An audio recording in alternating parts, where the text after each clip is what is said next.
minute blogging at DallasCowboys.com. Now, here's Eric Giafalo and Bryan Broaddus. Your official Cowboy party starts right now here at the Miller Lite West Plaza of AT&T Stadium, the site of the Cowboys where they are just dominant, absolutely dominant. 11 straight, looking for 12. That leads the league for the most consecutive home victories here in the NFL. So it's a fantastic day. Absolutely beautiful here in Arlington. Thank you. I'm over here hitting Broaddus, actually, because I'm so excited. My bad, Broaddus. I'll tell you what, you got some reach. I do. I got a little reach on me. A little reach. Not Tyron Smith, but close. I was looking through my Giants lineup there, and you just decided you want to hit me upside the head. That's what happens when you're partying. But that's what you do. You get out here, and that's part of having fun at the old yard, right? That's right. That's right. It's a great day for some football. Cowboys, Giants limping in here. I'm blown away at the amount of Giants fans that are me here. Too. The idea that you'd want to come and watch your team with a guy named DeVito playing quarterback who's still living with mom. We have so many talking points here. But the Cowboys looking to bounce back. They go to Philadelphia last week. It's respectable. It's a tight game. But at the end, they hurt themselves. They cannot get the victory. Now they come back home where they have been absolutely dominant for 11 straight games. And I'm excited to watch the Cowboys hopefully come out here and just put it on these boys, Broaddus. Yeah, it is. And as always, it's great to be with you out here on the plaza and seeing everybody filing into the stadium. Oh, there's a Broncos jersey. You got to be kidding me. Here we go. See, the randomness of football. Oh, wait, no, that's a DeVito Syracuse jersey. Oh, it might be. That might be I family think there. It does. I think that looks like a couple of DeVitos. It's beautiful. Well, it looks like is it a DeVitos? Are you guys DeVitos? That's the DeVito family? Well, welcome. Welcome to AT&T Stadium. I love it, dude. We were just talking about your son. Congratulations on this. So we have the DeVito family. We saw the jersey right there. Yes. Everybody's fired up here. Dad's taking pictures. He's thinking about having a beverage here. Yes, he is. Watching his son play a little ball. So good for them to be a part of this today. But yeah, it's it's one of these games. I hate games like this. I mean, when I was in personnel, I hated games like when you're expected when to win by 17 points, when as Vegas has it. When all of a sudden all the expectations or all the anticipation leading up to the game has been nothing about this team is not this, and this team's not this, and this team's not this. And, and you start to hear all these things, and you're just like going, please don't let my guys hear all this. But these players do. They know. They watch the tape. They've seen the situation. They know that DeVito is going to be – Tommy DeVito is going to quarterback today for him. And, it's not somebody you've normally seen. There's a couple of games you can kind of get film off of. You can maybe go back and get college reports and say, hey, well, this is some of the things he was good at Illinois, or this is what he was good at Syracuse, and maybe draw some from that. But I'm not going to lie, Eric, I hate games like this. Yeah. I hate it because – I don't, everybody's looking at it as like, well, the next 3 weeks. You're coming off a tough loss. They do a great job of, after a loss, of playing really good football and playing really good football at home. Right. And so that's something you can hang your hat on right now. But, man, it's just this team is really banged up. They don't have this. They don't have their quarterback. There's a lot of turmoil going on. You just don't want to let them have any type of success. You don't want them to hang around and believe that, that they could stay in this game. You don't want to give Dexter Lawrence any more motivation to stop your run or drive Broaddus back into the quarterback, and back into Dak. Or you never know with the funny. And Jerry said it the other day on the Fan, talking about the way the ball shape and how it rolls and bounces. And sometimes, yes, the Dallas Cowboys are clearly the better team today. Absolutely the better team. But they're going to play this thing for 60 minutes, and Dallas is going to go out there and have to do their jobs and try and destroy the Giants' will to compete. A lot of these home games for the Cowboys here recently, they've gone out and done exactly that. They've destroyed the will to compete of their opponent. So what's the deal with their offense with DeVito? What does it do? Are they going to try and throw a bunch of curveballs out there today? I think you have to. I think, and that's the great thing. If you're Mike Kafka, who's the OC here, you really don't have much to lose. You really don't. And Kafka comes from that Andy Reid tree of coaching. That's right. And what does Andy Reid come up with? Andy Reid, they've always got some kind of scheme, something that they're going to throw at It's like, listen, we got, let's try a little RPO stuff today. Let's play a little college football. See, the one thing that teams, defenses, and defensive coordinators, if they see a scheme if they have to work against a scheme that they don't often practice against or work against, that could kind of buy you, that could buy you some. We saw what happened last year. I mentioned the Houston game.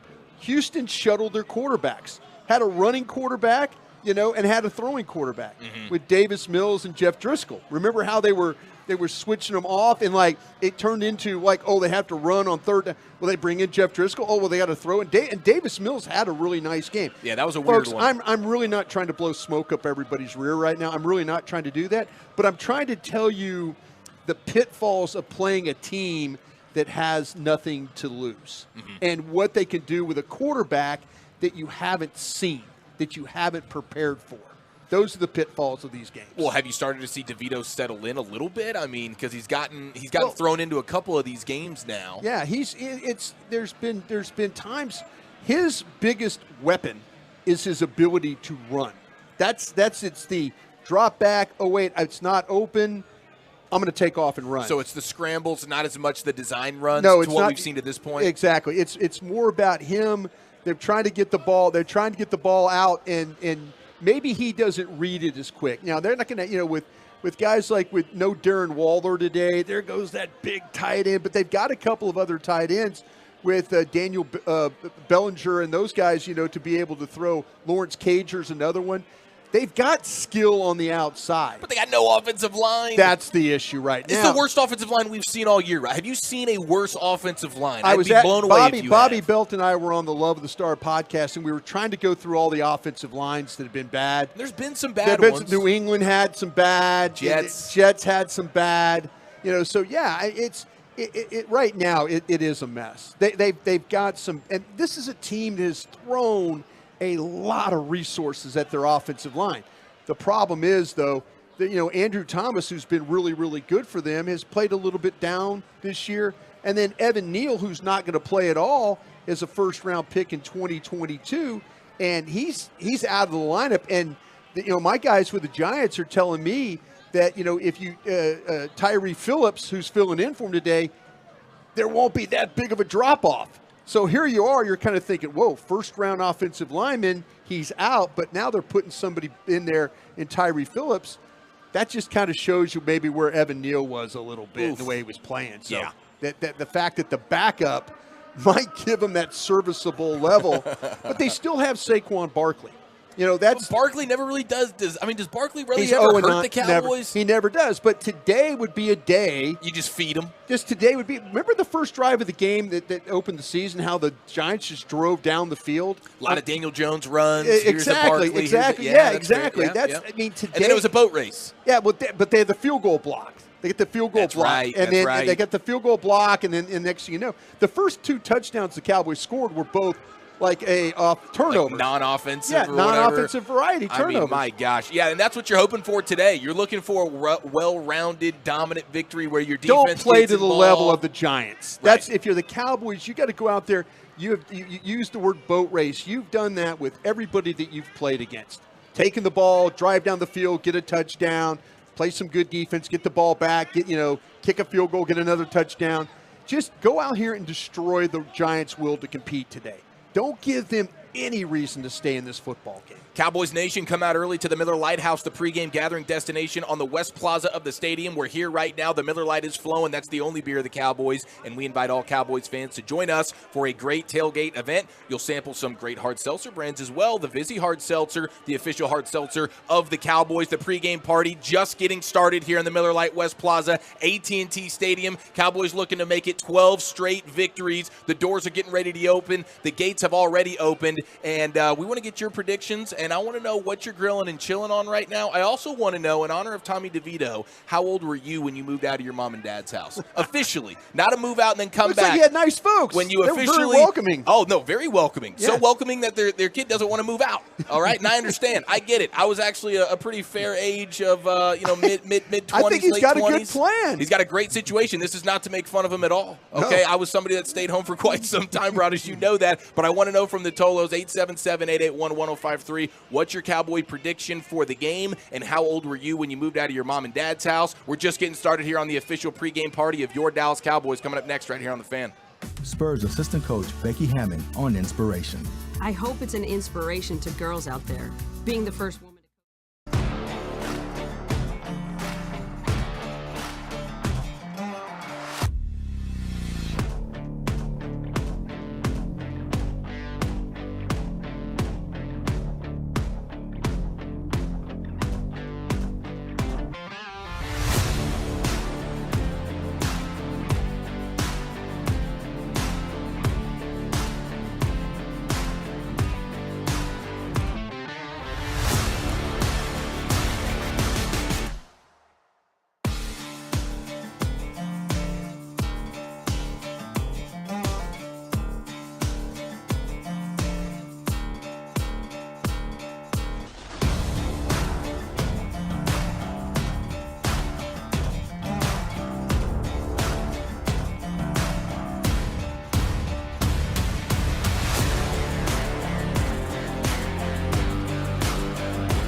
Under 3 hours to kick off Cowboys-Giants here at AT&T Stadium, Miller Lite West Plaza. The party is a rockin'. Come say hello to us.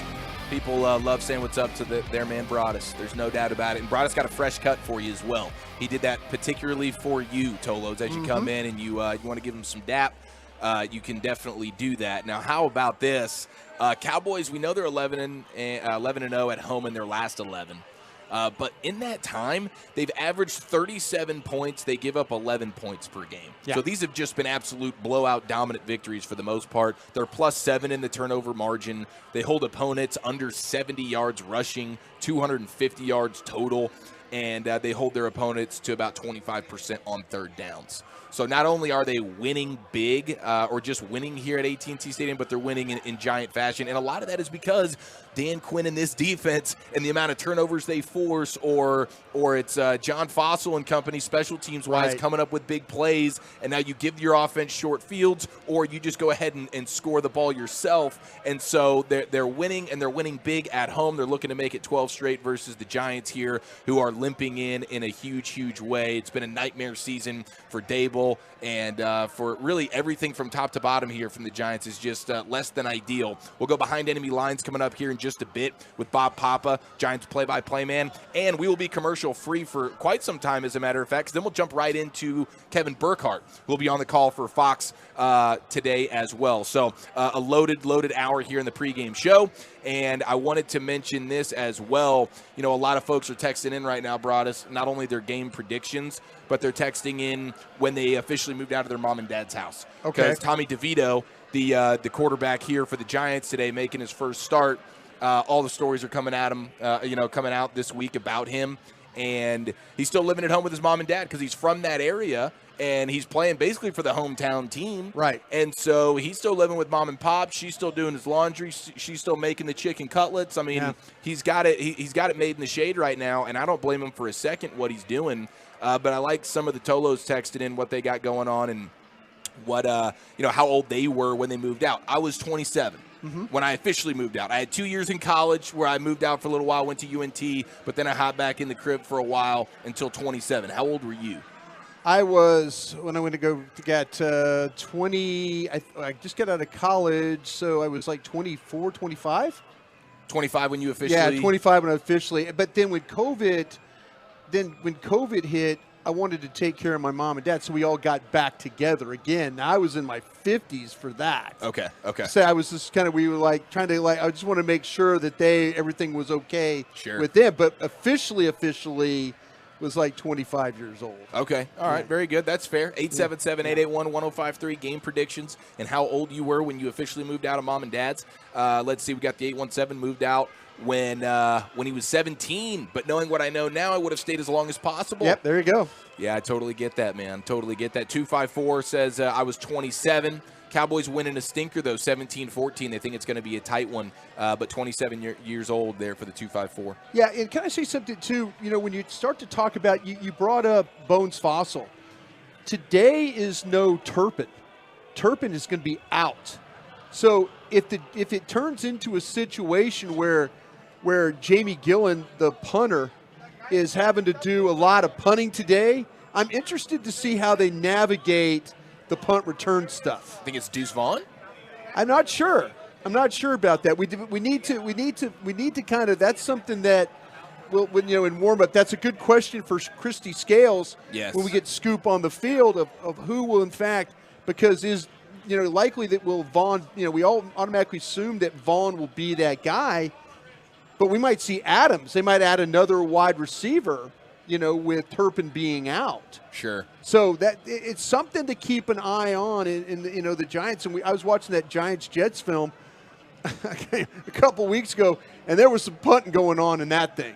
So, but how do the Cowboys? You don't have your normal Pro Bowl returner back there today, and could there be some issues with catching the ball, fielding, turnovers, problems? Always something that kind of you have to deal with. But if you make these guys punt a bunch, how will the Cowboys adjust and who will that returner be? Yeah, you mentioned that Giants and Jets game from a couple of weeks ago. I think that was totaled almost 1,000 yards of punting in that game. It was crazy. It was a disaster. It was. Yeah. And I think, if you don't see a bunch of Giants punting today, it's just because the Cowboys were forcing all the turnovers. Deron Bland, there's a pick six, something like that. There's Micah Parsons, a little scoop and score. I like the idea, a couple of defensive touchdowns today. Wouldn't mind it at all. 469 says Dallas wins 30-10, and they were 27 years old when they moved out of mom and dad's. 817, Cowboys 33-19. I'm 34 years old, and he says, wait, what? You're allowed to move out of your mom and dad's house? So 817 still getting it done at 34 years old, doing it right. 817, congratulations to you, sir. And I'll tell you what, it does speak highly of mom and dad when you are 27, 30, 35, and still willing to live at mom and dad's, not doing everything in your power to get out of there. It means, hey, mom and pops is pretty cool. Maybe she's making the cutlets and making the bed and doing the laundry like Tommy. I know my mom was hooking it up in a big way, and I miss that greatly. No, I tell you what, if you get a mom that's willing to do the laundry aspect of things, not only doing like their laundry, but doing your laundry as well, where you just kind of drop it off, and the next thing you know, your shirts are kind of ironed and all your T-shirts are folded up in a drawer. I mean, special, dude. Hey, there's nothing wrong with that. Don't take it for granted. Do not take it for granted, especially in the Italian moms. Really want to take care of their sons. They totally lean into that. Making sure you're well fed. Exactly. Making sure and your your buddies are well smelling fed good. too. If you want to bring your buddies over, absolutely, man. Find the Italian bro in your school and link up with him, and you will be fed forever. You will just be carb loaded all the time. You'll be full, and they'll just be like, no, more. Yeah. And it's a beautiful thing. 469, Mike and Caddo Mills, our guy, always big. He always wants to get the Broaddus chef review. There we go. In the pregame tailgate. You got that Miller Lite flowing. Absolutely, Mike. Says going with some mesquite chicken nachos. Oh. Cowboys win 35-13. A little mesquite chicken nacho action. You can't go wrong with a nacho of any variety. Right. But a mesquite chicken nacho on a Cowboy game day when you're looking for 12 straight. So That's he's beautiful. putting the smoke to some. I hope he's doing it with some chicken thighs. The thigh is the best portion of the meat. Exactly, right? because like you say, if you go with the breast, sometimes it becomes a little too dry.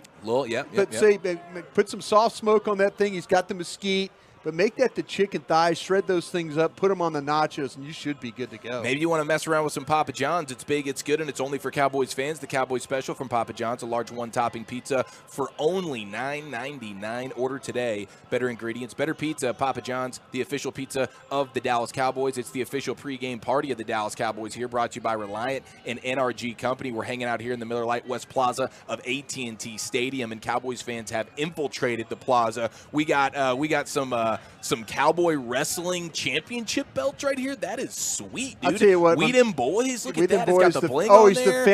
It's the fantasy league. Oh, it's the fan. Yeah. I love that, dude. This guy is that. a bragger, is what he is That's right now. beautiful. He's bragging about the fact he's holding the belt. I saw some Cowboys fans in full-on Mandalorian Cowboys, like Star Wars get up. That was pretty special, but there are a lot of Cowboys fans right now. Hundreds and hundreds of them are gathering right up next to the doors here at AT&T Stadium, waiting for them to open. But the gates have opened, so you can come say hello to us here in the Miller Lite West Plaza. It is a fantastic place to hang out before the game, and you get the red zone on the big screen there. There you go. Watch a little noon kickoff football action and get ready for Cowboys Giants. And let's get you ready with the voice of the Giants. Bob Papa will go behind enemy lines, commercial free with Bob Papa, and then Kevin Burkhardt coming up next right here on The Fan. Dallas, the jackpots for Mega Millions, Powerball, and Lotto Texas are big and getting bigger.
3, The Fan. Hello, baby. KRLD FM and HD1, Dallas Fort Worth. Always live on the free Odyssey app. So it's 2nd and 18, left to right on your radio from the Giant 45. Shotgun set, Breida in motion left. Jones takes the snap and falls down. It's knee. Fell down and the knee gave out from him. Yeah, the leg gave out on him, Bob. The leg just gave out on him. Yeah, as he went to drop back to throw, his right knee just gave out from under him. And clearly he was not able to plant on that leg. Yeah, we saw the last play of the first quarter. It looked like a hyperextended right knee of some sort. And then as he dropped back here and looked to plant his right leg, the knee just gave out.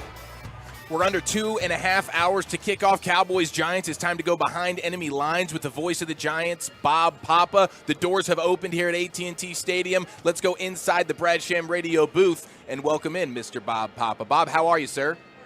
I'm doing well. Just think about these lucky Cowboy fans getting to see the beginning of the Tommy DeVito era. This is unbelievable. That's right. They're all coming in here feeling very, very fortunate that they have that opportunity to see Mr. DeVito. But before we get into DeVito, we just heard the sound of you calling the Daniel Jones injury. And, Bob, I'm wondering, with the nature of that injury and the sort of the status of the Daniel Jones contract, where the Giants can get out of it, is there a chance that Daniel Jones has already played his last snap for the Giants? It's not unrealistic, to be honest with you. They signed him to that 4-year, $160 million contract, but there was a specific out after 2 years that does not crush them from a salary cap standpoint.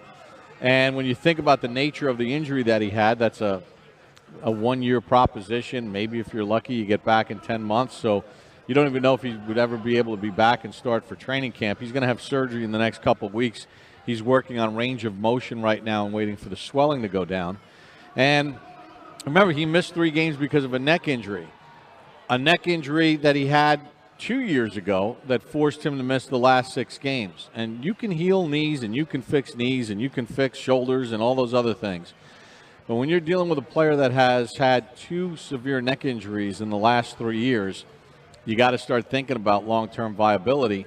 And I wouldn't be shocked if the Giants go with a high pick in the first round and go get their next quarterback. Bob, what can you tell us, though, about Tommy? I mean, we all that break the film down and watch. We've seen parts of the Jets game, parts of the Raiders game, but what have you learned in your preparation as you've got ready for this week?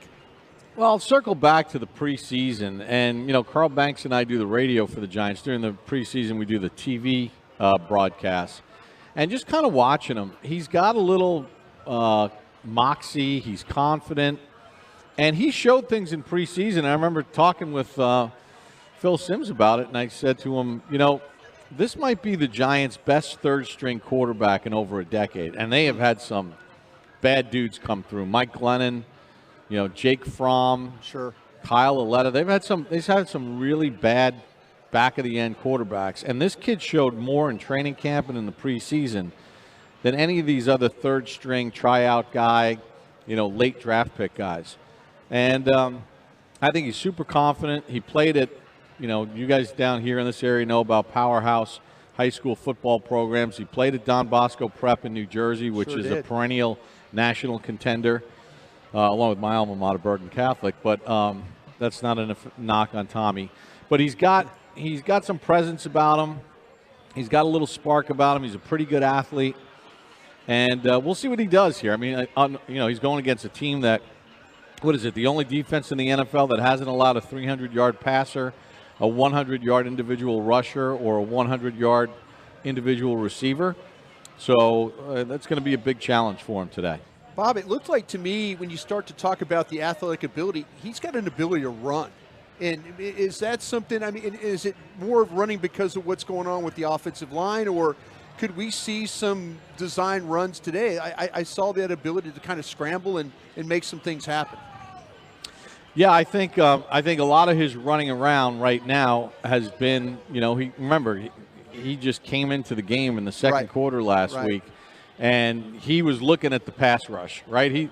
He was dropping back to throw, and if read number 1 wasn't there, he saw the rush. He wasn't looking past it, and he was very skittish in the pocket, and he was trying to take off. But I think as he's gotten a week of first-team reps, and he obviously understands the offense, having been here since the offseason, I wouldn't be shocked if they have some design bootlegs and rollouts for him just to get him on the edge a little bit, try to make him feel a little bit more comfortable and get some easy throws for him to start with. But he definitely is not a statue back there for sure.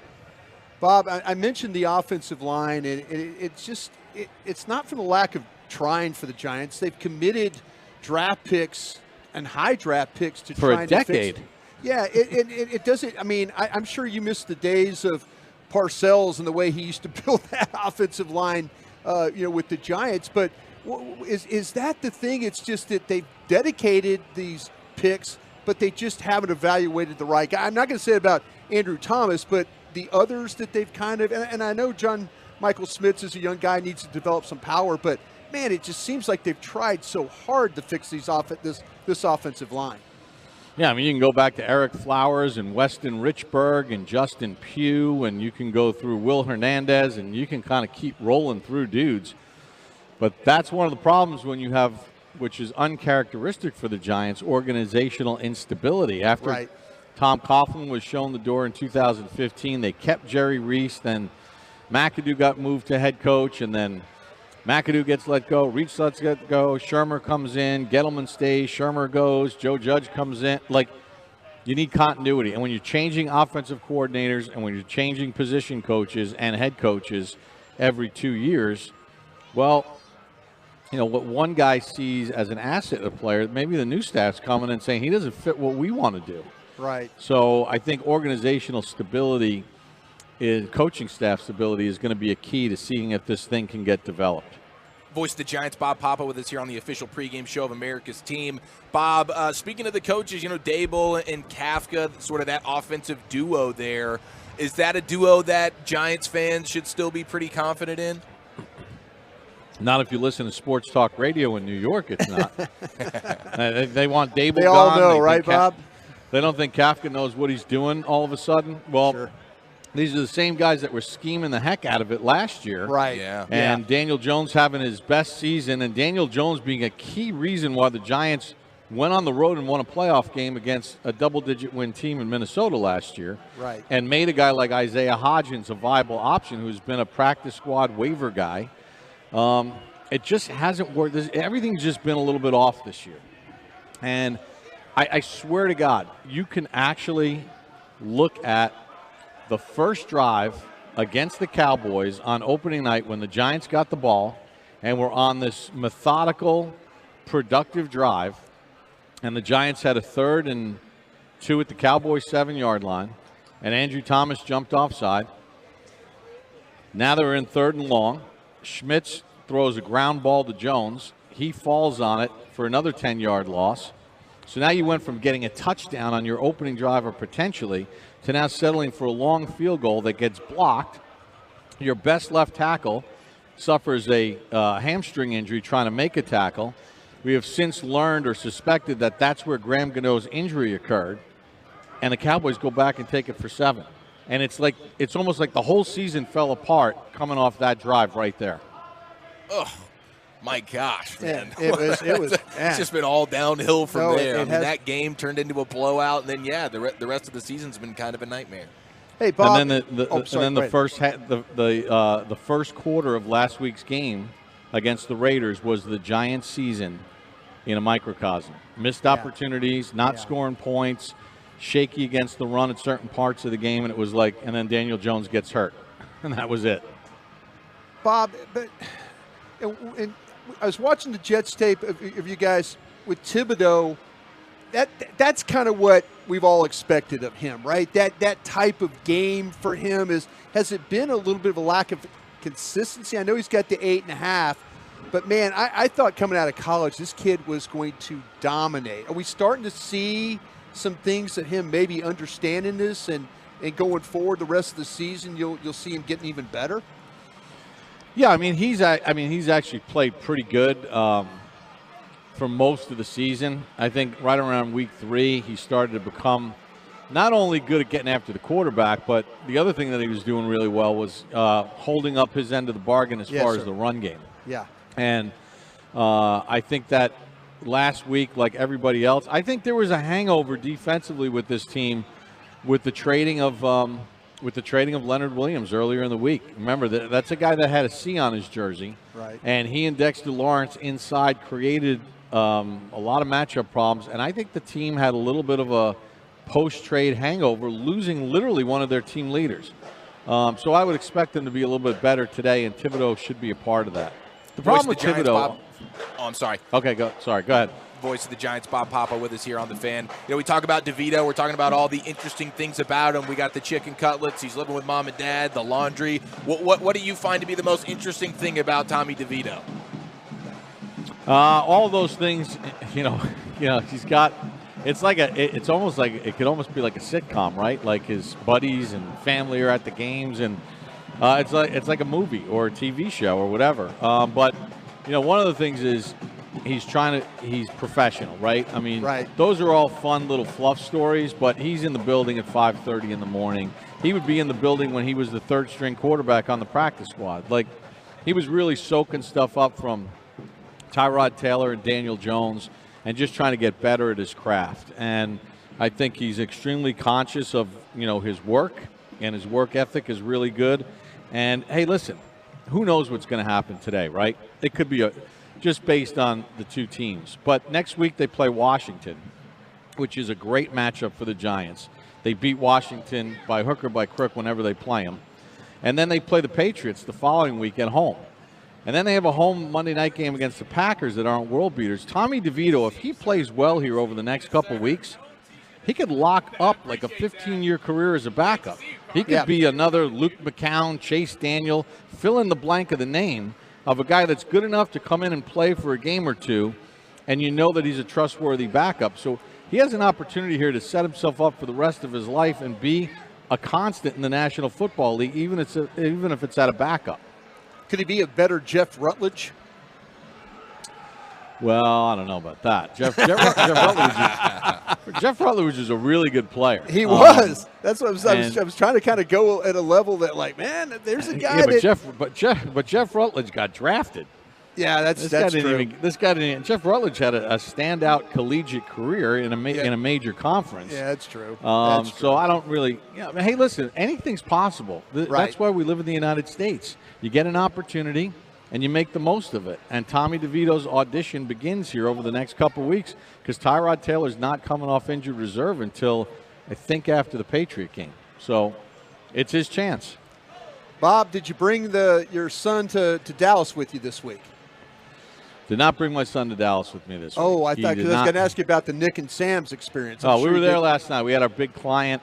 We had our big client dinner, as we do. We brought down people from MetLife and PNC Bank and some other sponsors. So we had our big to-do last night at Nick and Sam's, and it never disappoints. Did you order for the table? That's what I want to know. Well, we had like 14 or 16 clients and then some personnel, so everything was kind of pre-ordered. Pre-ordered, okay, I gotcha. But I did make sure that when on our way there, I told the person that was in charge of it, you need to order the fried lobster bite dish. There you go. So we had 4 orders for the table, and everybody enjoyed it. Bob, do you usually eat in the booth at halftime, like for a home game? Nah, not really. Okay. Not Very really. Good. Because it's like working. Like, you don't really need. I mean, I had a little something in the press box before, but because this and the Raiders and the Tampa Bay Bucks have to be the best pregame spread in all of the National Football League, and it might not even be close. I believe it. It's one of my favorite things about a Cowboys home game. There's no question about it. And finally, Bob, how old were you when you moved out of Mom and Dad's house officially? I was a different era, man. I was out within 6 months. And the 6 months that I was there after college, my father told me, he goes, hey, by the way, you got to pay some rent every month, too, because you're done. So I actually wrote a check to my dad every month for a couple $250 or whatever it was. And that motivated me to move to Hoboken pretty quickly. That's fantastic. Bob Papa, ladies and gentlemen, voice of the Giants. Thank you, Bob. Enjoy the game, sir. All right, thanks for having me. Love coming on with you guys. Thank you, sir. Thank you. There he goes, Bob Papa behind enemy lines here on the official pregame show of America's team. And from that, we transition from our booth here at AT&T Stadium to the Wayback Machine via William Patterson University in the late 1990s for our next guest. What about Notre Dame's loss to Boston College? Where do you rank Boston College now that they had the huge upset in South Bend, Indiana, beating Notre Dame? I mean, how would you rank that if you're saying about moving Florida State down the polls? You'd have to move Boston College up. Wait, we can't. You can never get on David again. You can't. There's no more. I don't know what you said besides Boston College. I don't either. Hey, he's from Jersey. The North Jersey. I worked it out of my. Where are you from? How about the hair? You sound like me. But the hair and the voice was always there. Terrible. At least I have an excuse. I'm from Dominican. Well, I got to tell you, that was tough to take in. You aged well. Thank goodness. You aged well. It couldn't get worse after that. The stuff he's done. Poppy, where you going? Boxes Kevin Burkhardt, ladies and gentlemen. Sorry to make you relive that one, KB. How are you, sir? Oh, gosh, that was so funny. I thankfully, the couple of voice classes I took in college worked because, man, that was tough. The Jersey accent was thick. So I think I've gotten rid of it by now at age 49, boys. Yes. I was very surprised. I was very surprised when I heard that. It was fantastic. Obviously, you were here in Arlington very recently doing World Series things for the covering the Rangers, and then obviously doing some Cowboys football as well. So this is sort of like a second home for you this season here in Arlington. But I'm curious, Kevin, when it comes to that baseball crew you work with, it's A-Rod, it's Poppy, it's Jeter. Of all those guys, they seem like they loved giving you a little bit of a hard time there. Who's the biggest ball buster on that set? You know what? It's great because we do that to each other, right? Yes. We do it on the show, but we do it even more so when we're sitting, in the trailer watching the game together. I mean, they all are actually. I'd have to say Poppy is probably the most, but Jeter's got like an underrated sarcasm. He'll bust your chops. So I think that's the fun part about being with them. I think with three legendary guys, and we all just bust each other's chops. So if I can give it out, I sure as heck better be able to take it. So I was all for it. It was fun. It was a bad clip, but it was funny.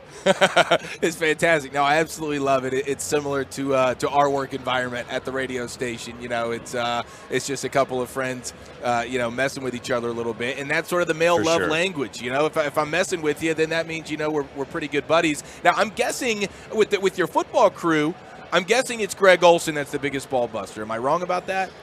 We both are in the same boat. We both are Jersey guys, so we both have kind of the same sarcasm, if you will. And there is nothing is spared. Trust me, we take shots all the time, and that's what's fun about our crew. It's not just us; it's our entire crew. With Erin Andrews, she's right in there with us, and everyone else behind the scenes. It's just fun. I don't know, You guys know when you work together with someone and when you work together with a good group, and especially when you travel together for half a year, you become kind of family. So I don't know. I think that's kind of part of it. You got to be able to laugh at yourself. Kevin, this game looks like a big mismatch on paper right now. But, you never know what happens on a weekly basis, in the National Football League. Though, going in as you prep for this, what were you looking at for the Giants that maybe you're like, okay, the Giants need to maybe do this today if they're going to have a chance in this football game? Well, the biggest thing is you just wonder how they're going to be able to block Dallas. And there hasn't been any evidence of that. Obviously, in week one, Cowboys had 7 sacks, so we saw it there. And I think it really starts with that. The Giants, they've had so many injuries there. I mean, they haven't really had a game where they've had the line start the game and finish the game. It's happened twice in the entire season. And so not only have they had different guys plug in and playing with guys being hurt, but then you're in the middle of a game and guys go out, and that's even harder. So I think it really does start there. And then you get a quarterback who no one knows. He's played a little bit, Tommy DeVito, what's he going to be?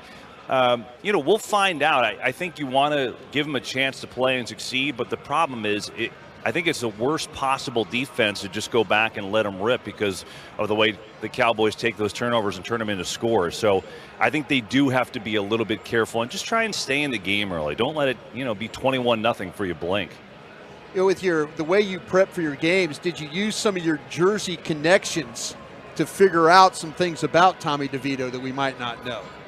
Yeah, I knew a couple people that have been around him, and it's funny, growing up in the same area. I mean, I grew up 2 towns over, so I know exactly what he's talking about. I mean, my family is not Italian, but a lot of my friends were Italian. I ate a lot of chicken cutlets growing up, like we were in that article. It's the same stuff. So I laughed, and I could relate to him, and I just think it's cool. I mean, for a kid who grew up in the backyard of where the Giants play and was a high school star and won a state title there, it's just an awesome story. So now we'll see how he plays. You add into the fact he's playing for his hometown team and his first start is against the Cowboys here. It's pretty wild. You have to at least appreciate the story, even if you're a Cowboys fan. No question about it. It's super, super cool. We've been loving it, chopping it up all week and throughout this pregame show here. How old were you, Kevin, when you officially moved out of mom and dad's? That's the topic, huh? I actually went to school in Jersey as well, so I actually lived home during college. So I got out at, I guess, 21. Right after that, that's when I moved out. So no, I was a little younger than Tommy when I bailed. Well, I'll try and get you back on the football thought of things. Eric always likes to know a little bit. He's going to try and get something on you, get something over on you is what he's trying to do. By the way, just Google it. It's on me if you want to find it. Like you found that clip. It's out there. I promise. We've got good research people here with our station for sure.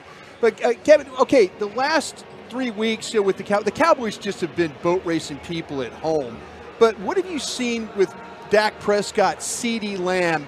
It seems like this offense has kind of changed since the San Francisco loss. Am I seeing it the right way, or how are you seeing that? Yeah, I think for sure, and I think there's a couple things. I think when you look at where they are overall as a unit, this is what Mike McCarthy hoped it would be when he made the change, and I think they're very comfortable in what they're doing. I think Dak really likes the drop-back game. He's good at it. And then the biggest thing, which is you guys have obviously watched it, it's the scramble drill. It's changed their offense. They've kind of drilled it in practice and, talked about this 2.3 seconds and get out of there. Well, Dak's better than everybody in the league at doing it right now. And he's making not only plays, but big plays off of those scrambles. So I think that's been the biggest thing. I know people are wondering, you're going to get the run game going, you're going to get Tony Pollard going. In my mind, who cares? I mean, if you're scoring the way they're scoring and the way the offense is moving, Pollard will get going soon enough. But I just love the way that Dak is in control of the offense. I love the way on the broken plays he's connecting with CeeDee Lamb. And I think for whatever reason, we're certainly going to try and do that today. Not that people don't know that CeeDee Lamb is good, but he just never comes up in the conversation as like the top couple receivers in the league, and that's got to start changing. Yeah, he's playing out of his mind right now. There's no question about it. Fox's Kevin Burkhardt with us here on The Fan. When it comes to the production meetings coming into this game, who stood out to you this week? Yeah, we spent a lot of time with CD actually, and we don't get him all the time, and that was fun. It was really great just talking to him and getting his perspective and what's going on with the offense and what's going on with him. And I think you have to appreciate what he's doing. I know he's not the only receiver in the league who lines up in multiple spots, but in this offense, the whole point is to have interchangeable parts. You're not just the X or the Z. You do everything. And I don't know that anyone is doing everything better than CeeDee Lamb in the league right now, the way he's been able to do it. So it was cool just to get inside his mind about his prep and, the mental side of his game that makes him go out there and be able to excel on Sunday. Kevin, we might not get you for a while, because of what broadcasts and other games and stuff like that, but I kind of wanted to get your thought about, we're in November now, how do you see this thing racing to the end? I'm not asking you to predict anything, but how do you maybe see the NFC kind of playing out a little bit? Where Minnesota playing a little bit better, New Orleans looks like they're finding some traction. Where do you kind of see this thing maybe going as we get into the last 2 months of the season? It's a good question. I will say that not much has changed for how I view the top of the conference, right? I mean, I think it's Philly, of course, who went to the Super Bowl last year, and the Cowboys and 49ers are right there. That hasn't changed since the last time we all talked a few weeks ago. Sure. But I do think that now who's going to make their way into the postseason is kind of interesting in that realm. I think Minnesota's been unbelievable considering all they've been through. They got off to a hellacious start. They lost Justin Jefferson. Obviously, Cousins goes down and he's out for the year. And then they bring in Dobbs. He was there for 2 days, and he engineers a win. And, before I came downstairs today to talk to you guys, he was playing well, and they were moving the ball. I think they were winning that game at last check. So I think in that division and in the conference right now, they've got a great chance to make the playoffs. Seattle's a little bit up and down. I certainly still think they're going to be a playoff team. And the South is – I have no idea. I mean, I think New Orleans is the best team, but every time I start to think they're going to take off and run away the division, they come crashing back down to earth. So, but I do think that Minnesota's been kind of the fun one to watch right now. And you know what? I think Detroit is very, very good, but it's not necessarily, that division is not necessarily over. So just keep an eye on that. Yeah, how about this? Josh Dobbs is up 17 with the Vikings, 17-3 right now versus the Saints. It's just crazy how these games are going. It's a great story. I mean, I don't know how you don't root for that kid, right? I mean, it's pretty amazing what he's been able to do, and good for him. Absolutely. No, it's been wonderful. It's been a great season. Kevin, it's been a real treat. Always appreciate the time, and enjoy the game, sir. Always enjoy it, guys. We'll see you. Our crew has you again, I think, in Buffalo. So look forward to that sir. one, and, yes, and sir. maybe we'll talk again, all right? Absolutely. Always love it. Thank you. There he goes, Fox's Kevin Burkhardt right here on the official pregame show of America's team. Today's game between the New York Giants and the Dallas Cowboys at AT&T Stadium is brought to you by Ford. Ford is the best in Texas. We're live here in the Miller Lite West Plaza of AT&T Stadium. The gates are open. The doors are open. The party is underway. Just about 2 hours to kick off here. Let's go inside the Star with our Cowboys insider Bobby Belt, and let's hear from Cowboys wide receiver Brandon Cooks. All coming up next right here on The Fan. You can trust your car to the place with the star to get you to the things you love.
unbeatable gas mileage. Texaco with Techron, driving performance.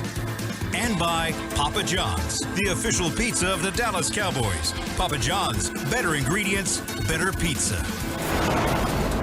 Under 2 hours to kick off here at AT&T Stadium. The Miller Lite West Plaza is where the pregame party is going down. It's great to have you in on a Cowboy game day. We'll go inside the Star with our Cowboys insider Bobby Belt in just a moment. But right now it's time for today's player profile with the 1-2-3-time Hall of Famer Chris Arnold standing by with Cowboys wide receiver Brandon Cooks. Brandon Cooks, how you doing, buddy? I'm doing well. How about yourself? Doing just great. You guys have a big divisional game this afternoon against the Giants. I know it's big on the schedule, but it's also a home game where you guys are undefeated. Can you talk about the fact that you're playing at home, but it's a divisional game? At the end of the day, obviously every divisional game is going to be huge, but the fact that it's at home and you got another opportunity to protect your house, I think that's a huge opportunity for us coming up this week.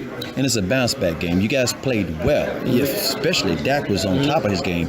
But the Eagles, they had home field, and there were some close decisions at the. How tough is that to overcome? We on to the Giants. You know what I mean? So that's my mindset. That sound like OD. Yeah, I'm on to the Giants. So we lost. Let's keep it pushing and let's get back on track. Is that what you tell some of the young guys? Because sometimes they might want to dwell. Absolutely. You got to go that next game mentality regardless. And I know that they're trying to get you the ball on the offense the whole 9 yards. You and Dak have a lot of good chemistry from training camp. We saw this added practice that happens all the time. Is it situational? There was some experts saying it's just bad luck because you look at some of the plays and these things would happen that either Dak couldn't control or you couldn't control. Yeah, at the end of the day, like I always say, I'm going to continue to trust the process. Got so much belief in Dak, so much belief in Coach and his play calling. At the end of the day, in my mindset, it's going to come, and when it's come, I'll be ready. All right. What is your daily game day routine? It's an afternoon game. Do you listen to any kind of music? Do you have a superstition? Or you eat a certain kind of meal? Yeah, just spend time. If it's an afternoon game, being able to spend time with my wife and kids before I take off. Early game, just being able to get up and ready to go. I got to throw this in. I was talking to Stephon Gilmore a while ago. He's your ace boom from way back. Seriously, y'all on different teams. Y'all on the same team together with the Patriots, but different teams. Y'all would still talk every week. Unless we played each other. Right, I got Unless we played each other, wasn't no friends. Once we crossed that line, you was my enemy. That's right. Yeah. Do you, at practice, you guys go against each other and kind of work on technique? Because they call him the route. They call him the route reader. Yeah, he is the route reader. So that's what's helpful. Again, being able to go against him in practice, it just sharpens my blade. All right, good luck this afternoon. Appreciate you. Thank you, Chris Arnold. Thank you, Brandon Cooks. And now it's time to go inside the Star with our Cowboys insider, Bobby Belt, live here in the Miller Lite West Plaza of AT&T Stadium, getting you set for Cowboys-Giants. Bob, happy game day, sir. Happy game day. It should be a convincing one. We'll see. It should be. Hopefully it will be. We just heard from Brandon Cooks. Is there going to be some opportunity? We have the entire Love of the Star podcast here, the #1 Cowboys podcast in all of the world. We have the duo here between Broaddus and Bobby. Is there an opportunity for Brandon Cooks? Do you think that's a focal point today, trying to sort of get him going a little bit? I think the focal point for them in terms of if they were looking to establish anything, get anything going that's had trouble getting going, I would imagine it's the run more than Cooks. Because I think what they can take advantage in the passing game is just a matter of getting CeeDee Lamb in the slot, taking advantage of that. Lamb is a guy who, if he's matched up against Cordell Flott in this game, I would think he could get 200 yards receiving. Is that their nickel? That's typically their nickel. Now, I know that there's been some discussion in New York this week about, does Banks kind of travel along with Lamb a little bit? Do they decide to do some of that? If that's the case, then yeah, maybe. If you've got somebody like Cooks matched up against, Flott or something like that, you decide to move him in the slot, take advantage of a little bit of that, then, you absolutely could get him going. But I think the thing they try to establish more than anything else today would be the run game, because they can absolutely do that. Yeah, I think to me, when I watch the tape of, on Mondays, I feel like there's some route bad luck or play bad luck. Sure. And and there would be a reason. I think that if Cooks didn't feel that maybe that we would hear some whispers. You would hear some whispers out of the locker room that, hey, man, they got to get me the ball. I think they're trying to get him the ball. I just don't think they're really successful at doing it right now. I think here's the thing, and this is probably, I would guess. And Lamb is rolling pretty damn well right now. Ferguson's been good. What I would say is every team that's had Brandon Cooks has had success just sending him vertically. Like there's a little bit to me of I don't feel you have to scheme this up or like, well, let's do this to work this here or there. Like, I think you can take advantage of Brandon Cooks just by letting him use the traits that he has, send some stuff vertically. Now, this entire pass offense is not really structured to just, kind of take your play action shot on the 9 route down the field. But that needs to be something that's part of it if you want to get Brandon Cooks going, I feel like. Because that's how we saw him have so much success in training camp. Where the highlight plays he was making, he was just going on vertical routes and running by guys in the secondary. Take advantage of some of that. Man, I just see them creating, like they're asking him to do what you're talking about, but not on a vertical. It's more of a going across. Yeah, the West Coast is going to be more horizontal than vertical. Which, if that's the case, I mean, the rub route that they threw that Gallup misplayed. Yeah, that rub on Ferguson where they didn't throw the ball to Ferguson because it was a zone. That needs to be Cooks. That needs to be Cooks coming across the field right there, catching the ball, and then turning it and going up. Yeah, and I absolutely see some of that. I see that's something that they've tried to get going. To me, though, it is a little bit like, he's a what is it? It's the square peg in the round hole. It's a little bit like. See, I thought that about Gallup in this offense. Absolutely, but it does feel a little bit like with Cooks. It's like, look, we're trying to work him opportunities as a round peg, and it's like, well, no, that's not what he's doing. What he has success with is challenging down the field. Now, the Cowboys may view it as our offensive line, our pass protection has not been good enough to let a play like that develop. Even if he could get open on that, we can't get him the ball downfield right now. We can't even max protect to get him the ball down the field. We can't do something like that. That may be their approach right now, but I think that in order to, honestly say you're doing everything to get Brandon Cooks the ball, you need to push some of this on just straight vertical routes. Bobby Belt with us here on the Fan. Is the run game, like, not only for today, but over the course of the next 3 games where the opponents are not great quality, you'll get the Panthers, you'll get the Commanders, is over the course of the next 3 weeks getting the rushing attack going, like, number 1 priority? I think that's a priority for them. I get a little bit of an ick when I hear the term, though, like, let's establish the run, because I think what that naturally becomes code for is we're not doing it very well. Let's keep doing it until it works. And to me, it's like, no, establish the run in terms of when there's a chance for you to do it and when there's a chance for you to have success with it. Don't do it against, like, Philly. And to their credit, they didn't run the ball. You're saying they'll be Philly. Michigan versus Penn State, run it 25 straight times? Don't be the Giants a couple weeks ago against the Jets and run it 23 straight times. Yeah. Don't treat it like you have Tommy DeVito back there, quarterback. Don't ram your head into a brick wall over and over again. That's the frustrating thing for me, is that it's fine if you want to try out the run game and you want to get things going, but only when you feel like you have an opportunity to do something. Last week, when you're going up against a Philly run defense that you and I have both talked about, Brian, that you're not going to be able to get the run game going against this team. And then because you could throw the ball. They came right out and they ran the ball twice, right out of the gate, got them in a 3rd and long, then they had to punt. Philly goes down the field. Don't do that. If that's what you're talking about when you say established run, and not you, but the Cowboys in general, that's a waste of time. Like, do it when it's advantageous, and today you should be able to have some opportunities. I'm thinking today might be some scheme different things today. I bet you when we watch the All-22 tomorrow, there will be some things schematically in the running game, and maybe even post-game when they talk to Mike, that if they have some success that, well, we tried something a little bit different today. I wouldn't be surprised at that at all. Look, that maybe that they say, okay, we tried a little bit more pin and pull. We tried a little bit more outside zone. We tried a little bit more crack toss. We tried a little bit more. If you want to try to work the ball outside, like work the running game, work the edges the a little bit perimeters, today, you can absolutely do that against this Giants team. They are bad in pursuit. I think their defensive speed's not great. They don't know. They are not. They don't play like one of the hallmarks of Dallas for years on their defense. Chris Richard, up through now, has been that they've got really fast guys on defense. The defense plays really well sideline to sideline. Sometimes too aggressively, sometimes too fast, and they overrun plays.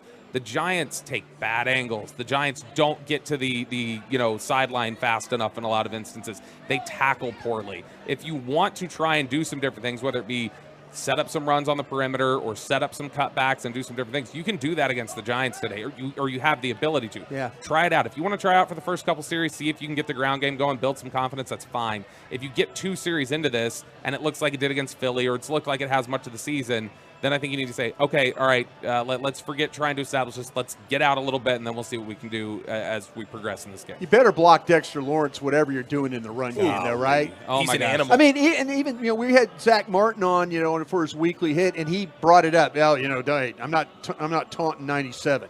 And he's talking about Dexter Lawrence. Man, last week, Pro Football Focus had tweeted out the number that the number 2 nose tackle in the NFL, when lined up at nose tackle and quarterback pressures, was B.J. Hill with 6. Yeah. First in the NFL is Dexter Lawrence with 31.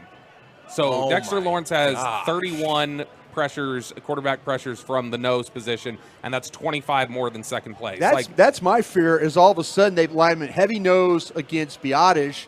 Broaddus had trouble with him in week 1. Yeah, and then all of a sudden we're in that situation where, with Dak is having to, deal with 63 in his lap trying to throw the ball.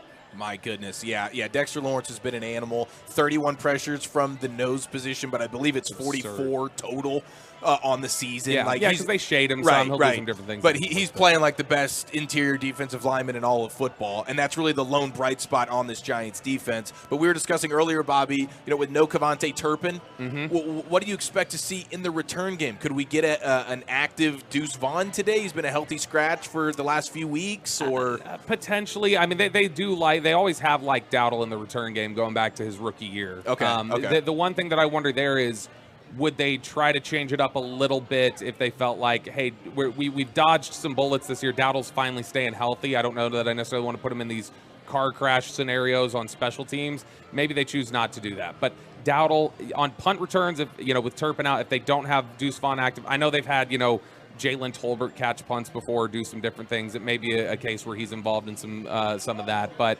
I think that as it stands right now, Deuce Vaughn has just become a guy that regularly they feel like we can make better use of those active opportunities. Are you comfortable with never throwing Schoonmaker the football again for the rest of the season? Come on now. Now, Brian and I talked about this. I'm fully on board with this decision. Brian and I are big Schoonmaker fans. Why would you go with that decision? What makes you think like you need to make that decision? Okay, at least let's just not in high leverage fourth down situations think he should be the guy. He caught the ball. He got tackled on the goal line. Look. That's awesome. Thank you for the 2 yards when I needed 2 and an inch. Okay, let's just look at things. I think we've gotten to a point in this NFL where quarterbacks, we've gotten used to them contributing more as rookies than they did, in the past. It used to take a couple years. Receivers, they've jumped in and started to become rookie year contributors in a way that maybe they didn't in the past. Tight end is still a position where guys take a couple years to develop, it feels like. Nobody wants to hear that, Bob. I know they don't. Especially Eric. But let's listen, next year, I'm cool with at least one pass attempt going Schoonmaker's way. Eric was the guy who threw dirt on Ferguson, too. No, I did not. I've been a Ferguson guy from day one. He got blocked by Schultz on Twitter like me. We all threw dirt on these tight ends. Eric, that's a terrible opinion. Look, Martellus Bennett was considered a bust here for 3 years or whatever it was. Then he goes on, he becomes a Pro Bowler. Scott Chandler developed after here. You've got guys who have done that. Jake Ferguson's taken a big leap. I think it's just the reality of he's being asked to do some things he never did at Michigan, and he's trying to find his footing. I'm calling a better day for Terrence Steele today. I think so. I'm calling a better day. Well, that's a hot take. A better day than last week, which is one of the single worst right tackle performances we've seen in a while. I'm just saying this. You're on the record saying better than last week. Well, not all his plays were terrible last week. Here's what I'll say. You only watch terrible plays on your all 22. I just get the worst play cut ups. Give me all the bad. Yeah, he gets the Chiafalo narrative cut up. He gets it specially made for him. Reinforce my beliefs. I think Steele. Look, if the Steele is arguably the hardest worker in that Jordan building. Lewis. he's the hardest worker in that building, and I think whatever can be corrected in a week's time, he will work to do. Yeah. All right, Bobby, you're a beast. We appreciate the time as always. I will see you in that press box, and I'm going to get you to that carving station today. I will see you in the press box, sir. All right, there he goes. Bobby Belt, Cowboys Insider here on your official pregame show of America's team. What you got, Broaddus? You think he could find his wife a seat at the game and her friend? He's going to make her stand in the crowd. Yeah. While he's up there hanging out eating carving station with you. I live in an apartment, Brian. Yeah, man, come on now. He's got apartment money. You're trying to get him in a seat here. You got to crawl before we walk. My wife's sitting on a recliner somewhere at the house. So he's probably getting it done a little bit better than me. We do have the Philly cheesesteaks today, though, at AT&T Stadium. Are you kidding me? Legends Hospitality, getting it done in the best way possible. These Philly cheesesteaks, we walked in today, and Broaddus goes, I hope it's cheesesteak day. I hope so. It's cheesesteak day. I'm going to show everybody here. His wish was the Legends Command, fan fuel for today's East Coast rivalry. Classic on the menu since 1999. The recipe created by George Wasai, and with all the delicious flavors of what we love in Texas. Biggest seller best-selling sandwich on every Dallas Cowboys game day. It's the Cowboys cheesesteak, sliced sirloin steak grilled to perfection with onions and secret cheesesteak seasoning, piled high on a soft hoagie bun and topped with hot white queso. You can get it in the main course in a bunch of different sections all throughout AT&T Stadium today. Make sure you get your hands on the Cowboys cheesesteak if you're here coming to the game. Trying to watch these Cowboys make it 12 straight home victories at AT&T Stadium. We continue to get you set for kickoff with Babe Loffenberg next right here on The Fan. Hi, Drew Pearson, former Dallas Cowboys.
Just over 90 minutes to kick off here in the Miller Lite West Plaza of AT&T Stadium. The doors are open, the gates are open, the party is underway, and now it is time here on the official pregame show of America's team to go inside of AT&T Stadium, the Brad Sham radio booth, and welcome in our good buddy, Babe Laufenberg. Babe, happy game day, sir. How are you?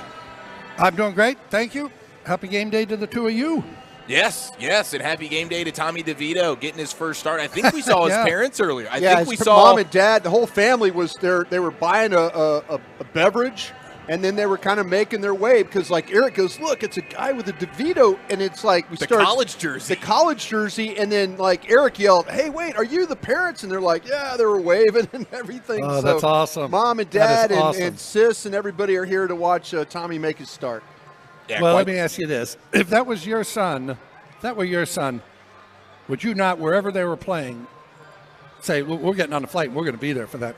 Oh, no, you absolutely would. Absolutely. Absolutely. Yeah, what a dream. That's something, that's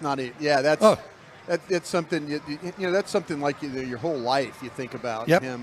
And him being a Jersey kid. Right, too. the hometown kid. Yeah, I mean, let's hope it's not a storybook ending for him here today. You know what I'm saying? Yeah, that's right. The last chapter does not need to be Tommy DeVito being carried off the shoulders of Giants offensive linemen today. Am I right about that, babe? Elvis Gerbach, Bryan? Yeah, exactly. Or him leading the Giants band in the alma mater or something like that. We don't need that at all. No, we do not need that. Babe, what are you seeing from this DeVito guy? I always say these guys come in here, and while fans may not be all that familiar with them, it's not like they won a contest at Albertsons, right? Right. Hey, you're the raffle winner. You get to play quarterback in an NFL game. That said, last week he threw a ball to Darius Slayton. Slayton and he had never thrown a pass together. DeVito said afterward that was the first pass he'd ever thrown to Darius Slayton. Darius Slayton's a starter for the Giants. So we talk about Dak Prescott, right, CeeDee Lamb, and how they're still getting that chemistry working, and they work off season. And here's a guy never threw a ball to Darius Slayton. And as a matter of fact, in that game later, Darius Slayton had one bounce off his hands and went for an interception. But he can throw it naturally. He's an NFL quarterback. I look at him a little. I was talking to Brad up here, just chatting, and a little bit like Zach Wilson in the sense that as a runner, he's not Lamar Jackson, but you remember how Zach Wilson came in here and made about 3 first downs on third down, and Cowboys turned their back playing man defensively, and he just came up, made 10, 12 yards. And he's that kind of runner. I do see, I mean, if I were Brian Dable, the Giants head coach, I'm going to take a deep shot early. Maybe a flea flicker, maybe a double move, something early. Giants are averaging, I'm sure you guys have been through it. I mean, they're woeful on offense. They're averaging 11 points a game. You get about 11 possessions, 10 or 11 possessions a game. So, hey, do you sit there and throw one up and then you're in 2nd and 10 on the very first play of the game? Hey, so what? Chances are you're not going to march it down and score anyway. So I do see a lot of trick plays coming the Cowboys' defense's way. Babe, would you play this game almost like a college offense a little bit? I mean, we've seen, I remember when Lamar Jackson was starting out and how they would, it was like they adapted things of Louisville to his game, at least to get him started. But would you test Dallas's discipline maybe in this game? Because you do have a legitimate running back. Your offensive line, though, is a mess. So how would you, am I going down the wrong path here of, like, you said trick plays and stuff. I was thinking like a little bit of the RPO stuff, things like that maybe he was familiar with when he was playing at Illinois and then at Syracuse as well. Right, and he can do that, and you play him a little bit more like they played Daniel Jones, where Daniel Jones was a true threat in the running game. Right. You're going to have to manufacture some offense. That's the bottom line. The line, as you said, they're terrible. They're about as bad as I've personally seen this year. I mean, they're just bad. So for a rookie free agent quarterback that has basically had no snaps here during the season to come in and get behind that line and go against the Cowboys' defensive line, I don't know if there is a worse match made in heaven than that one. But and they can't get into the thing of, run Barkley for 2, run Barkley for 6 or 2, and here we go, we're 3rd and 6. have them try to complete 5 third-down passes in a drive. I might run Barkley a third time, too, if that was right. the case. I mean, Just keep running. That's the way I'd approach it. But again, I just, if it were me, and that's how I always kind of look at these things, and there's a reason why I'm doing radio and not coaching. I mean, I'm pulling out the stops in terms of trick plays and reverses, because you're not going to just line up and go 80 yards with the offense that the Giants are going to put out there today. Babe, pardon us for just a moment, but we have to pause 10 seconds for station identification right here on your home of the Cowboys, 105.3 The Fan. Your turn it on, leave it on. Home of America's team is 105.3 The Fan. Hello, baby. KRLD FM and HD1, Dallas Fort Worth. Always live on the free Odyssey app. Babe Laufenberg with us here on The Fan, brought to you by Miller Lite, the only beer of the Dallas Cowboys. It is Miller time. Now, Babe, how do you avoid the letdown here for the Cowboys after sort of an emotional loss last week, and then you're kind of facing a lowly Giants team today? It's up to Mike McCarthy, right? But I do think you'd rather a stronger team come in today, in my mind, to get your attention. Matter of fact, if I were Dan Quinn, Cowboys defense, I would have shown like Beverly Hillbillies reruns instead of showing the Giants offense from over the last 4 games, because they've been so bad. There's no way you can't come in overconfident on this thing. But hey, got a quick one for you. Maybe you guys have. This was from the Elias Sports Bureau, right? Okay, we all know Tommy DeVito getting his first NFL start, undrafted rookie free agent. In that scenario, the last 9 guys that have been undrafted rookie free agents making a start, obviously as a rookie, in their first start, they're 5-4. Yeah. So I guarantee you, every one of those quarterbacks that came in, the other team was saying, well, who is Joe Blow? And then they found out who Joe Blow was. At least 5 of them did. They've actually won more games than they've lost. Jeez. That's interesting. That's not something I was expecting. That's for sure. And I know I wasn't either.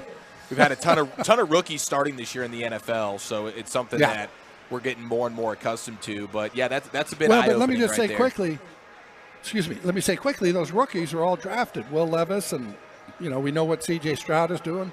Those are all high draft picks. These are undrafted guys that are playing as rookies and winning, 5-4. Jeez. Yeah. But Stroud's taking it to the Bengals today. Looks like to me that again. The Texans, it looks like that they just scored. And, Babe, by the way, Hogan's Heroes would probably be a little bit better than maybe the Beverly Hillbillies. Well, you can go Hogan's Hero. You could also, Bryan, go Petticoat Junction if you want. Petticoat Junction, yeah. Maybe you leave it to Beaver. Uncle Joe had it going there at Petticoat Junction. People just didn't realize it at the time. But, Babe, okay, Dak Prescott, since that game, that loss at San Francisco, Babe, has this been a different offense scheme-wise? I mean, when you watch it, you're like going, okay, they're kind of reverting back to some of the things that maybe they've done the last couple of years, or are they just getting better at what Mike McCarthy wants them to do? I think it's a combination like most things, I guess, but I think there's no doubt they got back after that bye week, as you well know. Everybody gets a chance to kind of sit down, reevaluate things. The rest of the time is, you play on Sunday, you're right back in it Monday, you're preparing for the next team. You don't have the time in your day to sit there and reflect on everything behind you because you got something in front of you, a game. That bye week, I think, afforded them the chance to say, okay, what are we doing that is really not working, and what did we do that worked that we're not incorporating into this offense? And I think they went back to a lot more downfield shots. You guys have seen that. More motion, more shifts. They came out in the Rams game and did more motion and shifting than they had done in the previous 5 almost combined. And, of course, that was big in Kellen Moore's offense. Now, everybody does it differently, I always say. Marvin Harrison caught 1,100 balls. He never moved out of the slot on the right. Caught 1,100 balls, went to the Hall of Fame. So it's not like there's one way to do it. But I think the way they've been doing it over the last couple of weeks, hey, Dak has 7 touchdowns, 1 interception over the last 2 games. The way they've been doing it has been very successful over the last couple of weeks.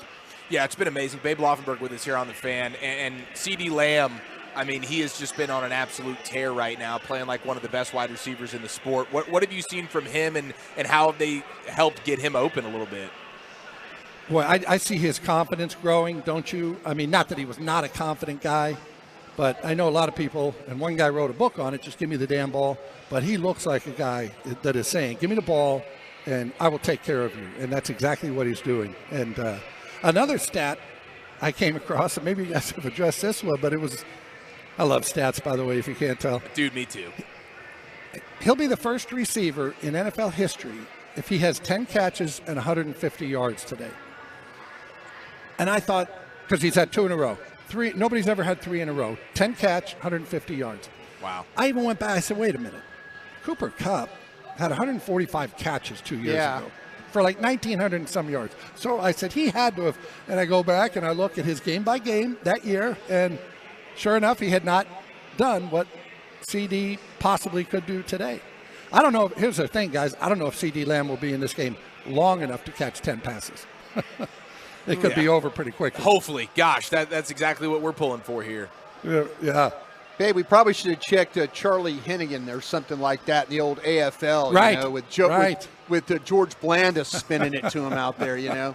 He probably had one of those days, you know. Yeah, you know, and the NFL always puts in, you know, since 1950. So they really started keeping a lot of these stats. So they don't want they want no Sammy Ball love is what they're telling you right there. Don Hudson, they don't want any of that love. No. Sammy Ball, who, by the way, averaged over 50 yards a punt.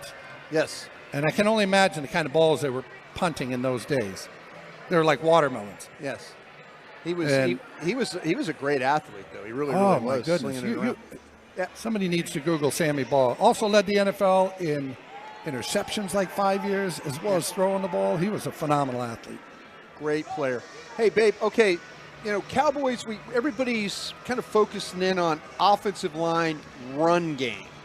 You know, the Giants not particularly great. I don't think they have a lot of team speed on defense, which is a problem defending the run. Is this one of those where you start, this is the first of the next 3 weeks of trying to be better before you get to December running the football? Yeah, and it is funny because obviously after here they go to Carolina. They're going to be double-digit favorites in that one. But I think Mike McCarthy, I mean, coaches are always talking about it, and you hear it every week, and it's not just Mike McCarthy, it's every coach. They want to run the ball better, but I think he really wants to see this week and today his running game get going. I think they want to start, I don't want to say hanging their hat on it, but they know that's going to be a little bit of a deficiency, and you are going to get to those cold weather games in December where throwing it can sometimes be a little more difficult. You know, we got Buffalo in December. So I think that's a part of it, you know, and McCarthy having coached in Green Bay and knowing, hey, yeah, I've got Brett Favre, I've got Aaron Rodgers, but I better be able to run a little bit in case that weather turns. Hey, babe, it looks like we found ourselves a tight end here in Old Ferguson. Yeah, how about that? Monster. The funny thing about that tight end position, and Mike McCarthy alluded to his weight, trying to keep Ferguson's weight up last year. It's the one position at tight end that you want to be 290 on the first down play, right? Because I'm blocking the defensive end. So I want to be 290. I need some bulk. And then it's third down, and I'm over there lined up flexed, and I want to be about 220 so I can run a really good pass pattern. So to me, it's such a delicate balance of finding a good weight for that position to play at. Because, again, I know I got to take on defensive ends at times, and I know I got to be able to get downfield and pass routes. It's the same guy. Everybody else we substitute, right? We want the speedy guy. We take out the tight end. We bring in the third or fourth wide receiver, whatever it is. But at that tight end, you're on the field, and it's a tough balance. The other thing, tight ends, if you notice, have always, I don't want to say been slow starters, but you never see a tight end just light it up from day one, right? You go back to Jason Witten. I don't know if he had 30 catches. I can't really remember, but it takes time because half the time you're spent with the offensive lineman because you're getting the running game and the pass blocking. And then half the time you come down to the quarterbacks and receivers for the passing game in your meetings during the week. Whereas, hey, quarterbacks and receivers, you're in it every day, all day. Linemen, you're in obviously the pass block and the run block every day, all day. Tight ends have to go, got to perfect my technique over here on this, and then I got to come back over here. So they're run blockers, they're pass blockers, and they're pass receivers. And I just think it takes time to develop the technique that you need in the NFL, and it looks like Ferguson is getting there. Babe, you're a beast. Appreciate the time as always, man. Enjoy the game. Okay, thank you, guys. I honestly hope we just have a little bit of a close one. Doesn't need to be crazy close, but we don't need it to be over by the national. Yeah, well, we don't need it to be over by the national anthem. I told Brad, I hope you got, we also got don't a lot need of notes. Yeah, we don't need a Houston game either last year, Babe, by the way. No, too. we don't need that. Yeah. Something right in between. Hey, Yeah. guys, I went to, very quickly, I know we got to go to break. I went to Jason Witten's. He coaches at Liberty Christian. 49-0 at the half. Yeah. They were up. I left at halftime. We don't need one of those either. I was thinking about the poor announcer trying to fill that second half. Yeah, you can't leave at halftime today, babe. Enjoy all 4 quarters. Yeah, thank you, guys. There he goes, Babe Laufenberg, 1:30, your broadcast team. Brad, Babe, Christy, always getting it done. And speaking of Christy, we're just over an hour to kick off here at AT&T Stadium. We'll bring in Christy Scales and get the scoop next right here on The Fan. Is your workplace on top of its game? For over 100 years, Pollock Aurora has been taking care of business, improving their bottom lines, and helping them grow with proven results that work. And this year is no exception. From keeping the workplace clean to custom packaging to shipping products and office essentials, Pollock leads the way in supplying everything Dallas workplaces need to do what they do. Backed by more than 10 decades of doing things right and moving companies forward, Pollock Aurora is where solved happens. Call 855-239-5153 or visit pollock.com today. It's big, it's good, and it's only for Cowboys fans. It's the Cowboys Special from the Cowboys and Papa John's. Get a large one-topping pizza for only $9.99. That's right, Cowboys fans. Get a large one-topping pizza for only $9.99 every day of the week. It's America's team. It's America's pizza. It's the Cowboys Special. Order today, in person, on the phone, or online. Better ingredients, better pizza. Papa John's, the official pizza of the Dallas Cowboys. From the electricity in the stadium to the highlight reel plays, there's nothing quite like Dallas Cowboys football. And this season, you can be there live to cheer them on. As the official resale marketplace of the NFL, Ticketmaster has got you covered with the largest selection of seats of any ticketing marketplace. You won't miss any of the action when you get verified tickets from Ticketmaster. Get off the couch and into the stands. Grab your tickets now at Ticketmaster.com/Cowboys. Campers, for a limited time, get the all-new 2023 Kingsport 248BH for just $19,999. Yes, you heard right. That's a Texas-sized deal of $5,000 off the original sale price. Spacious, comfortable, and perfect for family adventures. It's the ultimate get-up-and-go travel trailer of 2023. Shop Funtown RV, where we've got indoor climate-controlled showrooms, travel trailers, fifth wheels, toy haulers, and everything camping. The fun starts at Funtown RV, the official RV dealer of the Dallas Cowboys. Just like the Cowboys dominate the gridiron, Jenny King tackles dirt, grime, and germs with precision and expertise. Jenny King's dedicated franchisees ensure a spotless environment, giving you and your customers peace of mind. Whether it's AT&T Stadium, the Star, an office building, or a hotel, Jenny King is your go-to partner for cleaner and healthier workplaces. Let us bring championship-level commercial cleaning to your doorstep. Visit jennyking.com today. And go Cowboys! Hi, Drew Pearson, former Dallas Cowboy and now Pro Football Hall of Famer here. If you're struggling with your vision and tired of those contacts and glasses, don't throw a Hail Mary. Go where I went. Laser Care Eye Center, the official LASIK partner of the Dallas Cowboys. Drew, thank you so much for trusting us with your vision correction procedure. At Laser Care Eye Center, we offer 6 different vision correction procedures to help patients see. Check them out at dfweyes.com. Tell them Drew sent you. Hood hood. It's time to get back in the game. Weight loss surgery with My Bariatric Solutions can help. I had to sleeve and lost over 180 pounds. With My Bariatric Solutions, you can go from consult to surgery in as little as 2 weeks, even if you don't live in North Texas. To find out more, call 844-326-6266. That's 844-326-6266. Or go to mybariatricsolutions.com. It's big, it's good, and it's only for Cowboys fans. It's the Cowboys Special from the Cowboys and Papa John's. Get a large one-topping pizza for only $9.99. That's right, Cowboys fans. Get a large one-topping pizza for only $9.99 every day of the week. It's America's team. It's America's pizza. It's the Cowboys Special. Order today, in person, on the phone, or online. Better ingredients, better pizza. Papa John's, the official pizza of the Dallas Cowboys. Hi. I'm Frank Volleman, owner of Volleman's Family Farm, and together with my family, we work hard every day to provide you with refreshing, glass-bottled milk fresh from our farm. Volleman's is proud to be family-owned, Texas-made, and the official milk of the Dallas Cowboys. Our Texas milk and your Texas team. It's a winning combination. To find a store near you, visit vollemansdairy.com. You can trust your car to the place with the star. With tech running your engine, enjoy your hobbies near and far. Fill your car with all your friends and love the time you spend. So trust your car to the Texaco Star. When you fill up with Texaco with TechRun, you get unbeatable mileage to help fuel what you love to do.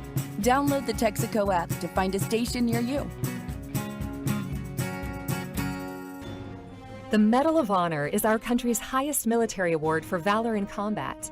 More than 40 million individuals have served in the armed forces since the Civil War. Fewer than 4,000 have received the Medal of Honor. The National Medal of Honor Museum will be a place to preserve these legacies and inspire America. It's being built right next door to the Dallas Cowboys in Texas. Help us honor our country's greatest heroes. Learn more and get involved at mohmuseum.org. The Dallas Cowboys pregame show continues on the Dallas Cowboys Radio Network. Brought to you by Volleman's Dairy, the official milk of the Dallas Cowboys. Texaco. Texaco with Techron delivers unbeatable gas mileage. Texaco with Techron, driving performance. Arrow Exterminators, official pest control provider of the Dallas Cowboys. Buffalo Wild Wings. Blockchain.com. Make your crypto play today. And by DallasCowboys.com. Keep track of the boys with daily podcasts and up-to-the-minute blogging at DallasCowboys.com. Just over 60 minutes to kick off Cowboys-Giants here on your home of the Cowboys, 105.3 The Fan. We're live at the Miller Lite West Plaza of AT&T Stadium. The doors are open, the gates are open, and the party is underway. It's time to go inside of AT&T Stadium and welcome in Cowboys sideline reporter Christy Scales and get the scoop. Christy, happy game day to you. What do we need to know from an inactive standpoint? Well, Cavante Turpin inactive after suffering the shoulder injury last week in Philadelphia. And so that means that Jalen Brooks, the rookie wide receiver, will be active today. But really the fallout is more on special teams. And so taking over the return duties on punt returns will be Deuce Vaughn. Of course, the rookie running back has been inactive, game day inactive, coach's decision the past 3 games. But Deuce Vaughn will be the primary punt returner today. His backup will be CeeDee Lamb. Now, only expect to see CeeDee out there if something happens to Deuce, or what you would call a safe return, where he's just going to field the punt and not try and juke anybody and take any hits on an actual return. And then their third string guy would be Wanye Thomas, who was a good returner in college, but he's so important on special teams as a blocker that they don't want to use him as a returner. They need him to block for the returners. Now, for kickoff returns, there was one kickoff return in the second half last week where Rico Dowdle took over for Turpin, and so Rico Dowdle will be the primary kickoff returner today, and Deuce Vaughn will be his backup. Scoop, Marquise Bell, who's been playing some really significant roles for the Cowboys on defense, missed part of practice this last week with a calf, but should be ready to go. How do you see a rotation with the linebackers? Is there any insight you can give us there? Yeah, so what happened with Bell being limited in practice because of that calf injury, Rashaan Evans, who's elevated again this week from the practice squad. This is the third time that Evans has been elevated to be active on game day. So he got a lot more of the practice reps this week. And it's not so much that Bell is on a pitch count. They'll obviously be watching him closely because of that calf injury. But don't be surprised if you see Rashaan Evans work in a couple of series, maybe 3 or 4. Obviously, part of that will depend how the game goes. If it's like the first week where the Cowboys got off to a big lead, I think we'll see several starters maybe not have to play as much today. That's how it was in week 1. But even if it's a closer game, if you see Rashaan Evans out there instead of Marquise Bell, they're just trying to be smart with Bell with that calf injury, and also keeping in mind that we're entering that stretch where you're going to have the short week with the Thanksgiving Day game and then turn around and play back-to-back Thursday. So the coaches and the medical staff are mindful of that as well. Christy Scales with us here on the Fan. Did I hear a little tweak to the uniform for the Cowboys today? Yeah, well, it's the Salute to Service game here at AT&T Stadium, and so there's so many wonderful things that are happening today in terms of the Cowboys' involvement with the National Medal of Honor Museum, which is being built just 2 blocks away. It's here in the Arlington Entertainment District, scheduled to be opened in 2025. So we have our National Medal of Honor recipients, over 24 of them will be here today. They'll be on the sideline in pregame, and then a terrific halftime show where they will be honored. But as part of the Salute to Service and in recognition of this National Medal of Honor Museum, the Cowboys, this is the game where they're wearing the red stripe down the helmet. So it's the silver helmet that, as you know, has the white broad stripe down the middle that's flanked by 2 thinner blue stripes. Yes. So today they're doing the red, white, and blue stripe. And the first time the Cowboys did it was actually back in 1976 for America's Bicentennial. Yeah, remember, Brian? We were kids back then, yeah. Yes. And so not only did Tex Schramm have them wear those helmets for the entire season, but remember that red stripe that was down the middle of Texas Stadium at the 50-yard line? We're not doing stripes on the field, but they are wearing the red stripe on the helmet today. And the other thing is, all the Cowboys players, on the back of their helmet, there's the a sticker, the decal. It's the emblem for the National Medal of Honor Museum, and so it actually looks like the award. It's a blue that goes around your neck with a medal that hangs down. So that decal will be back on the back of all of the Cowboys players' helmets today. It looks really cool. Love it. Yes, Love it. Scoop, I think, man, I hope I'm wrong about this. I think the last time they did this, they lost with the red. You see, you didn't have to bring that part of it up. I was just trying to think. It was that the last time they lost here? I mean, it might have been one of those games where, like, well, I don't know, but they won 11 straight, and I think it was our December game last year. So I think they actually won. They won that one, but the year before. Can I go back to one interesting thing? Because I'm watching Jamie Gillen, who is the Giants punter today, and then Randy Bolt, left-footed. But here's the thing: we mentioned that Deuce Vaughn, who's been inactive 3 weeks, is going to be the primary punt returner today because Cavante Turpin is out. Here's the thing about Gillen. It's not just the weird spin because it's coming left-footed, but with the drop of the football, well, he does a lot of knuckleballs. So, you know, if you get into a conversation with Bones Fossil about punts, he'll tell you there are 4 different kinds of punts. There's the spiral, the knuckle, the banana, and the helicopter. And the way that they control it is it's the drop of the ball and angling down to your foot. So like Bryan Anger for the Cowboys, he does spirals. So when he drops the ball and his foot touches it, it's angled, the tip of the front tip of that football is angled slightly to the inside. Well, what Gillen does is he angles it slightly to the outside. You get kind of that knuckle effect. And then, you know, some banana kicks too. That's where you turn it sideways.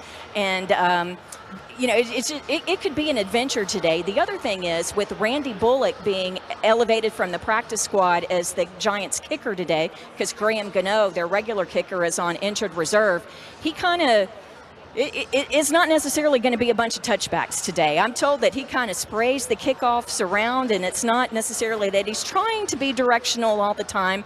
But what I'm saying is it could be interesting on returns today, and the fact that you're actually going to get a chance on some kickoff returns, that could be fun for Rico Dowdle, and it could be fun for Deuce Vaughn, but it's going to be very difficult to field these kicks just because of the way that Gillen intentionally tries to knuckle those punts. Interesting. Okay, so we got a banana kick. I remember a few years ago versus the Falcons, we busted out the watermelon kick, right? So I don't know what it is with these fruits. Similar to that.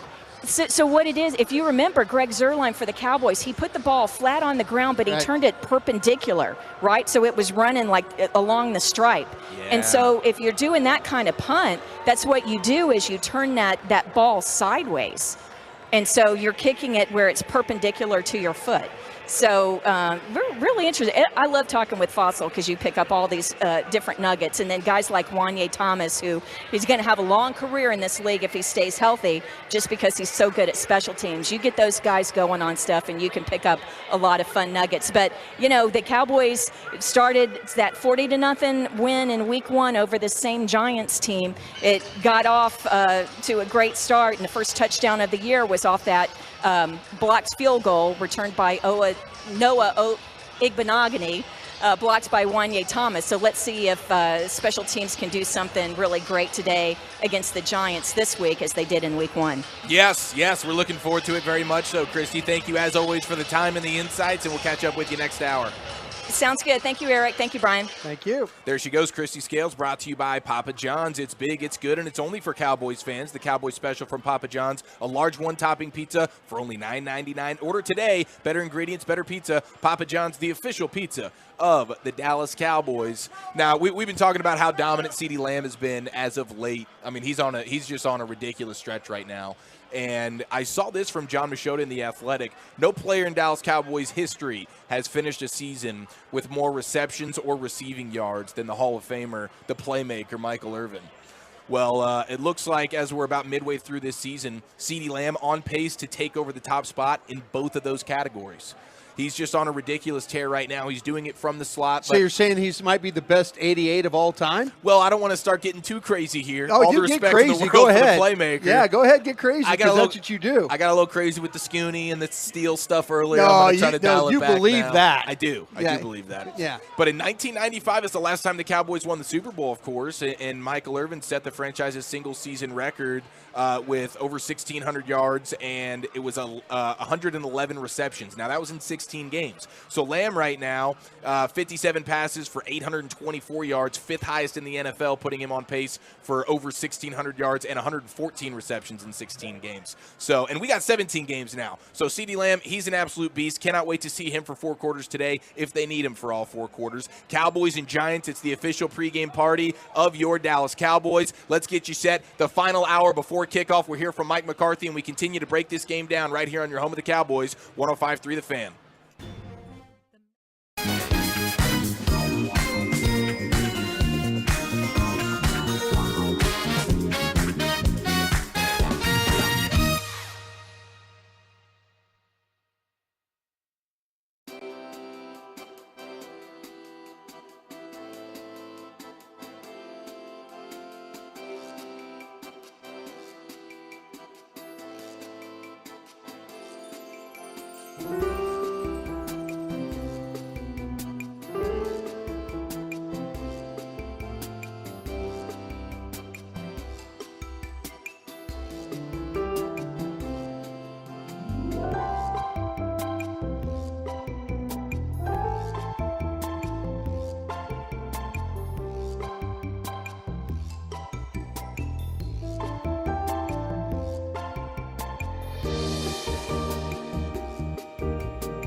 Blockchain.com. Make your crypto play today. Also brought to you by Bill Nunnally, attorneys and counselors. Jack Link's Beef Jerky. Jack Link's, feed your wild side. Volleman's Dairy, the official milk of the Dallas Cowboys. Texaco. Texaco with Techron delivers unbeatable gas mileage. Texaco with Techron, driving performance. And by Papa John's, the official pizza of the Dallas Cowboys. Papa John's, better ingredients, better pizza. Now, here's Eric Chiafalo and Bryan Broaddus. Under 60 minutes to kick off here on the Dallas Cowboys Radio Network. Great to have you in on another Cowboy game day live in the Miller Lite West Plaza of AT&T Stadium, where the Cowboys are looking to make it 12 consecutive victories, the longest home winning streak in the NFL. They'll do it against these Giants today. And Broaddus, you are a former Cowboy scout. You are a Super Bowl champion, and these Giants are running out Tommy DeVito. What do the people need to know at the quarterback position for the Giants today? Undrafted, making his first start. Yeah, Tommy DeVito will come into this game. You know, he's been a guy that's been a practice squad player. We talked to Bob Papa earlier today, and Bob was kind of talking about, as a practice squad player, he was at the facility every day early, trying to learn his craft, trying to get better. You know, and this is a big ask for him today. He's come in a couple of different games. He's finished the Raiders game. He finished the Jets game. You know, and it's going to be difficult for him. The one thing he has going for him is he has athletic ability. He can scramble. If the Cowboys are a little bit undisciplined in those rush lanes and he sees it, he'll take off running. That's the way he can hurt them today. All right, let's preview this bad boy, brought to you by Sleep Number, the official sleep and wellness partner of the Dallas Cowboys. Do you expect a heavy dose of Saquon Barkley today? Absolutely do. I think that the Giants are going to have to come out. Their offensive line is compromised too. And I'm going to immediately test to see if the Cowboys are going to play with some run discipline. You know, their linebacking core has done a pretty good job overall with Clark and then with Bell being able to kind of fill in. But they're going to need to get downhill, get bodies on Saquon Barkley. Even if Barkley, you hand him the ball, 2-3 times, and it's even 3 yards a carry, that makes it, a 3rd down and 1 right there. You know what I'm saying? Or maybe a 3rd and short that they're doing, or 4th and 1. So, handing the ball to Barkley is not a bad thing. Dallas will be tested a little bit defending the run. What do you see with the Giants' defense? Well, I'll tell you what, it's a team that struggles to play run defense. They don't have a lot of defensive speed, and that's very evident.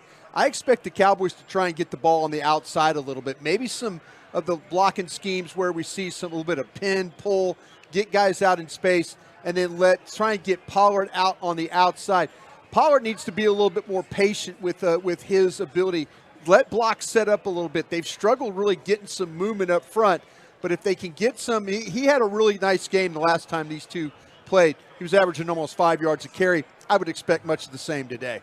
All right, let's go inside the numbers, brought to you by Papa John's, the official pizza of the Dallas Cowboys. Better ingredients, better pizza. It is Papa John's. How about this? Over their past 3 games, the Cowboys are averaging a league-high 17 plays per game that have gained 10 or more yards. This offense has become explosive over the course of the last few weeks. It has, and they took advantage of a secondary at Philadelphia that really wasn't up to it and ready. Dak Prescott has looked outstanding. Eyes down the field, routes down the field. Getting CeeDee Lamb really involved. He's been outstanding. Jake Ferguson has played very well. We'll see if some others can eat today. I expect the ball to be spread around a little bit today. I think that there's certain places in this Giants defense, especially in the secondary, that you could take advantage of, especially out of the slot. Whoever lines up in the slot today for the Cowboys, whether that's Lamb, whether that's Cooks, that'll be a win for them right there for the Cowboys. Fantastic, and CeeDee Lamb's been on an absolute tear as well. So this Cowboys offense looking to keep clicking here, getting the explosive plays versus this Giants defense. We're just getting started here on the official pregame party of America's team on the Dallas Cowboys radio network. We're live in the Miller Lite West Plaza of AT&T Stadium. We will get you to kick off as quickly as possible. And coming up next, let's hit you with the Coach's Corner. Voice of the Cowboys, Brad Sham, standing by with head coach Mike McCarthy. You're listening to the Dallas Cowboys radio network.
Dallas Cowboys Radio Network. We have head coach Mike McCarthy standing by with your voice of the Cowboys, Brad Sham. We're 45 minutes to kick off. Let's go live at AT&T Stadium. Brad Sham, take it away, sir. Thanks, fellas. We're marking the end of Mike McCarthy's birthday week. So I think you now qualify as a gentleman of a certain age. Has your life changed? Oh, absolutely. No, it was a great birthday, and I just think it's another notch of experience is the way I'm looking at it. Let's talk first of all about the change you've had to make. Cavante Turpin not able to go today, so he's down. Deuce Vaughn's up. If I know I'm treading on dangerous ground, if the game goes the way a lot of fans and prognosticators think it will, would this be an opportunity to get Deuce involved in the offense a little more and see what kind of progress he's made over the last month? I think you can say that for all of our young guys. Yeah, I mean, it's a great day when everybody gets to play and everybody gets to be north of 20 plays. I mean, ideally, when you do your active list, you like everybody on a 49, except maybe your backup quarterbacks to play 20 plus plays. So yeah, that'd be a great spot to be in. Speaking of quarterbacks, let's talk about theirs. Am I absolutely crazy to look at the little bit that we've gotten to see of Tommy DeVito and see just a little bit of Ben DiNucci? Ben DiNucci? Not quite the same guy. Yeah, I don't see that. But yeah, obviously very athletic. The experience level is probably similar to Ben's when he had his first opportunity. So they're both young and just getting started. But I think the biggest thing you see is his movement ability and how we project, how we anticipate how they're going to play. I asked a couple of your defensive players from a coaching standpoint, when you're in a situation like this, you've got almost nothing on the kid except for preseason. Mm-hmm. How much of your preparation is playing him and how much is playing their system? Well, you got to play the system because we don't know much about him. So, and I think just like anything, you would think that they'll try to be in some variation or condensed, form of their system.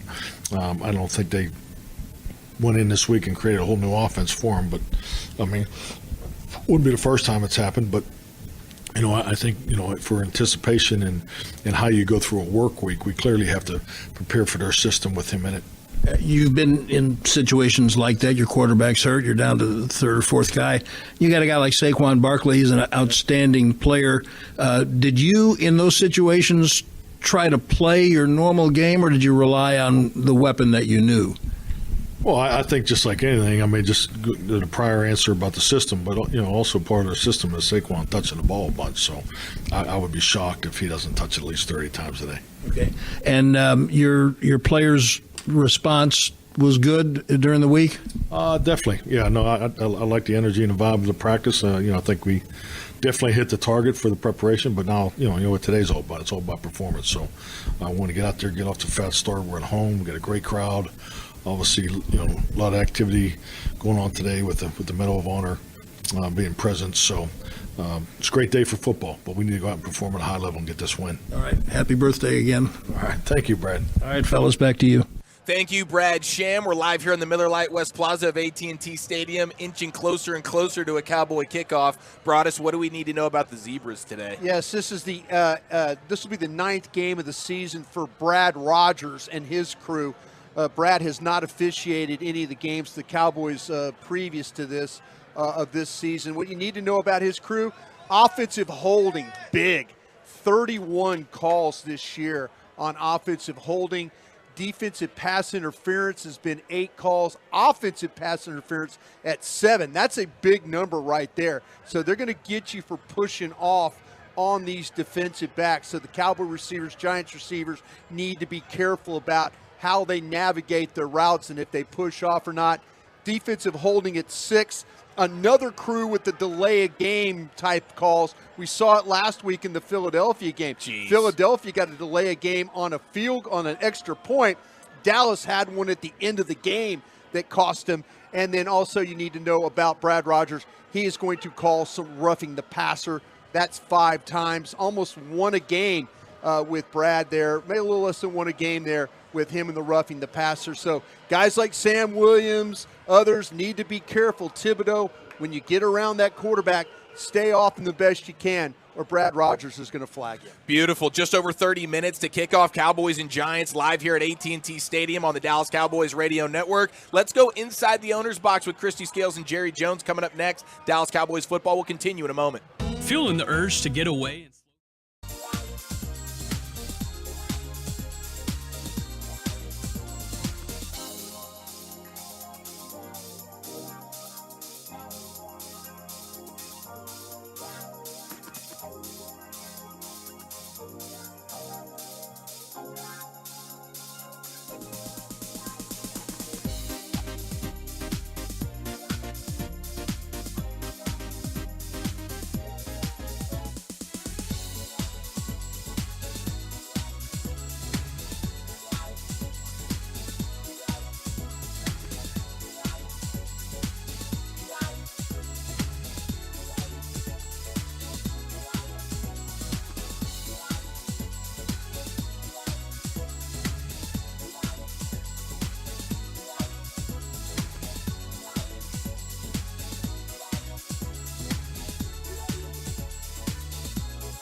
and Bryan Broaddus.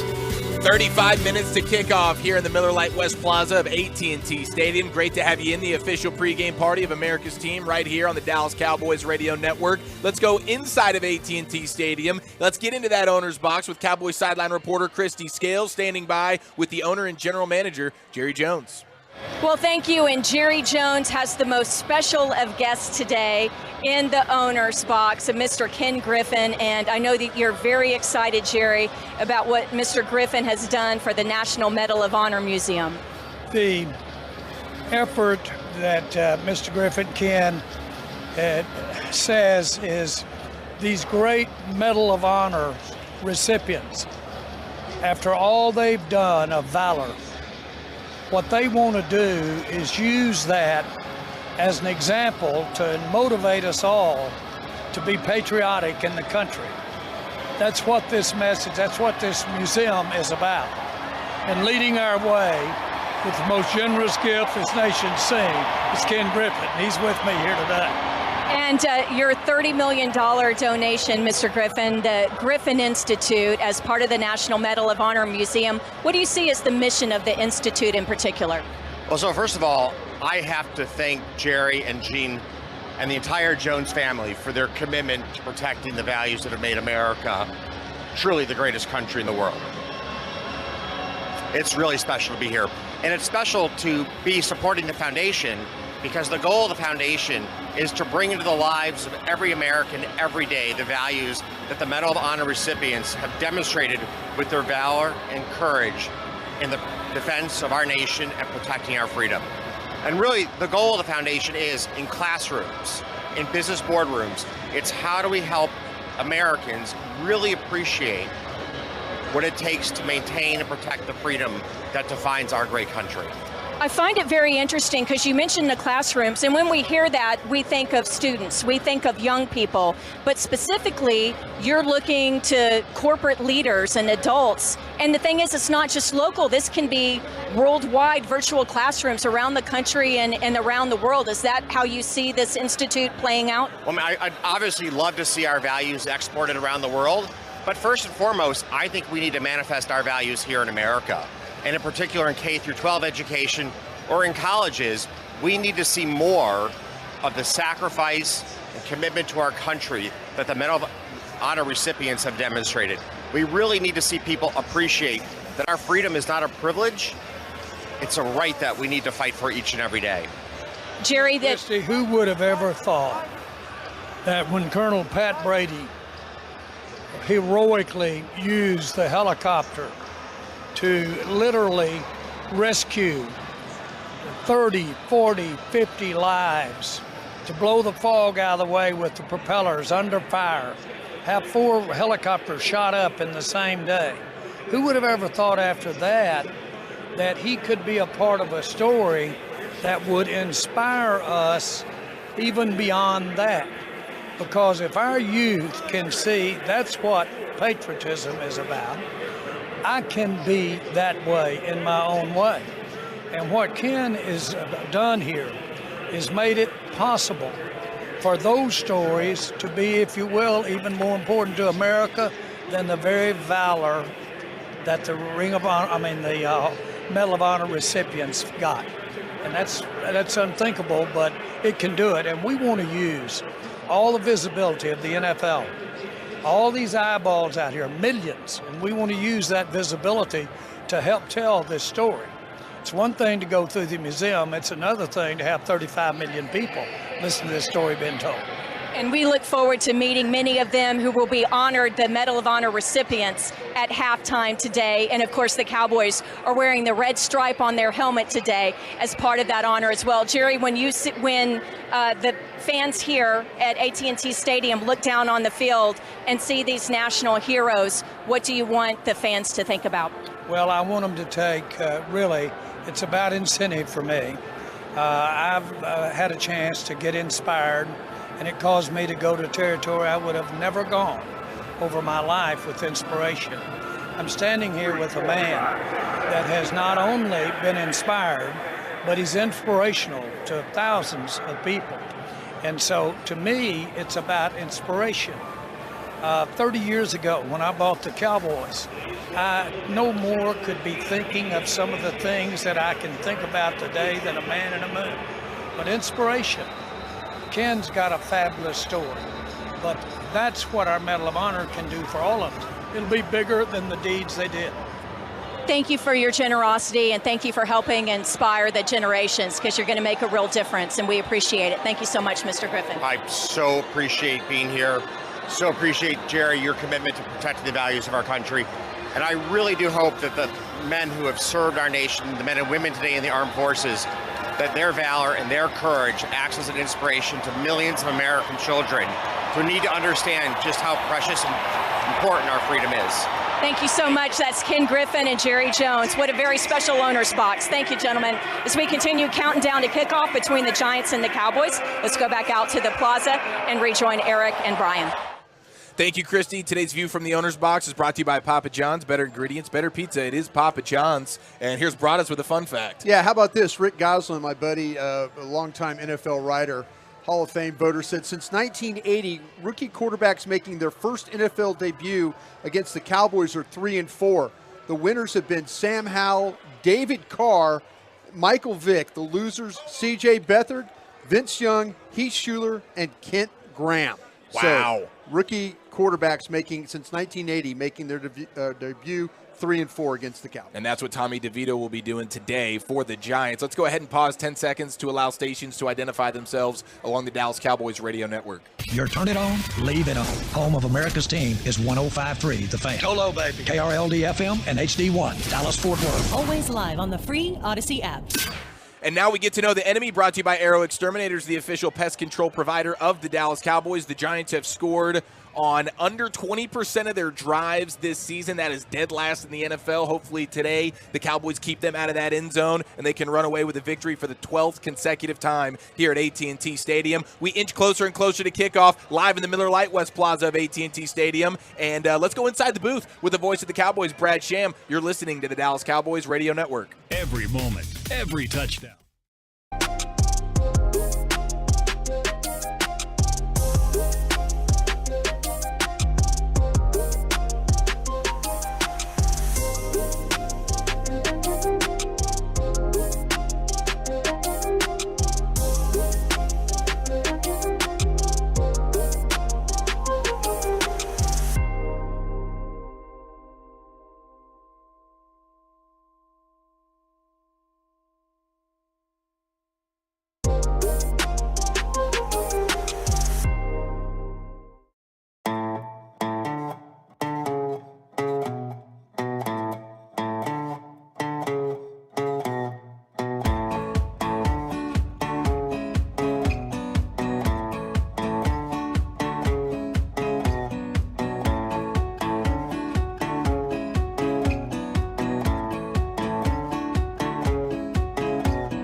Kickoff here at AT&T Stadium. We're live in the Miller Lite West Plaza. The party is a-rockin' and a-rollin'. Doors and gates open. Cowboys fans ready for a dominant victory, making it 12 straight. It'll be 12 consecutive victories here at AT&T Stadium if the Cowboys can get the job done once again today. Let's go inside the booth and visit with Brad Sham, your voice of the Cowboys, brought to you by the WinStar World Casino and Resort, the casino of the Dallas Cowboys. Brad, happy game day to you. Cowboys taking on a rookie quarterback making his first start, Tommy DeVito. He still lives at home with his mom and dad. I'm curious, Brad, what age were you when you moved out of mom and dad's officially? Younger than he is, 22 maybe, 21 or 22. Okay, you got me and Broaddus beat. Broaddus was 25, I was 27. So salute to you, Brad Sham. Oh, I got home from the Army, and my folks had moved down here. I didn't have a job, and I got a job a few months later, so I was able to get an apartment. Here's how old I am, Eric. I was able to get an apartment and and maintain my car on a salary of $600 a month. And so I would say I probably, I was 22. Brad, very impressive. Yeah, that is impressive. Brad, the NFL is a strange lady, but not today, right? You know, it's funny that you said that, Brian, because Babe and I haven't talked about it yet. We have these extensive pregame meetings that usually start about 15 seconds before we go on the air. Yeah. And one of his favorite sayings, as you may know, is there's ways to win all these games, and I want him to tell me what that is for the Giants today. Right. I don't know what it's like out there on the plaza. I can tell you there's a lot of empty seats in here, and I think that the Cowboys may have to generate some of their own energy, and I think that it'll be a condemnation of them if they don't win this game handily, but it is the NFL, and they're capable of slogging around and not looking like they should. I don't think that's what will happen, but it's certainly possible. The Giants are just so compromised in personnel, and I would say probably psyche also, that it's hard to imagine them winning. Do you feel like the Cowboys are going to be trying to get this rushing attack going here a little bit, not only today but over the course of the next couple of weeks for some lower tier opponents? It feels like the rushing attack offensively is something that needs to get going. You know, you think that, I think that. I don't know what they think, because on one hand, you have the head coach tell us on a regular basis that players who are coming off major injuries, even from a year ago, may take an entire season to kind of be their normal selves. And that would include Tony Pollard, but on the other hand, they keep increasing his workload. So I think that they need to run the ball better at some point. They do have other running backs. I'm kind of curious myself to see if the game gets out of hand early enough, if they try to get Deuce Vaughn involved in the offense, and see if they can make him be the weapon they envisioned on draft day, because he hasn't been in his rookie year. Brad Sham, you're the man. Thank you so much, sir. Enjoy the game. Okay, boys, have a good one. Thank you. Yes, sir. There he goes, voice of the Cowboys, Brad Sham. And now we welcome in Cowboys sideline reporter Christy Scales for her keys to the game, brought to you by Pollock Aurora, proud supplier of the Dallas Cowboys. Christy, what you got? Well, Eric, I think that people are thinking when you go against this rookie quarterback, Tommy DeVito, making a starting debut, that Dan Quinn and the Cowboys defense, that they're just going to throw the kitchen sink at the rookie. And the Cowboys have blitzed on 37% of opponents' dropbacks this year. That's 8th most in the NFL. But the feeling I'm getting is that they don't really feel that they need to. Sure, you're going to mix in some stuff, but you're also going to play some coverage, you know, and kind of have him try and make some tight throws if he can get the football in there. So the other thing is the Giants are without Evan Neal, their right tackle again, and they have given up 48 sacks. So DeVito in the past 2 games as a backup, just 27 pass attempts, 8 sacks. The Giants as a whole, 48 sacks allowed in just 9 games. So today I see the Cowboys not having to blitz a lot. They're just going to rely on their front 4 because they think they can land with those guys against a depleted Giants offensive line. Awesome, Christy. Thank you so much, as always. Enjoy the game. Thank you, Eric. Thank you, Brian.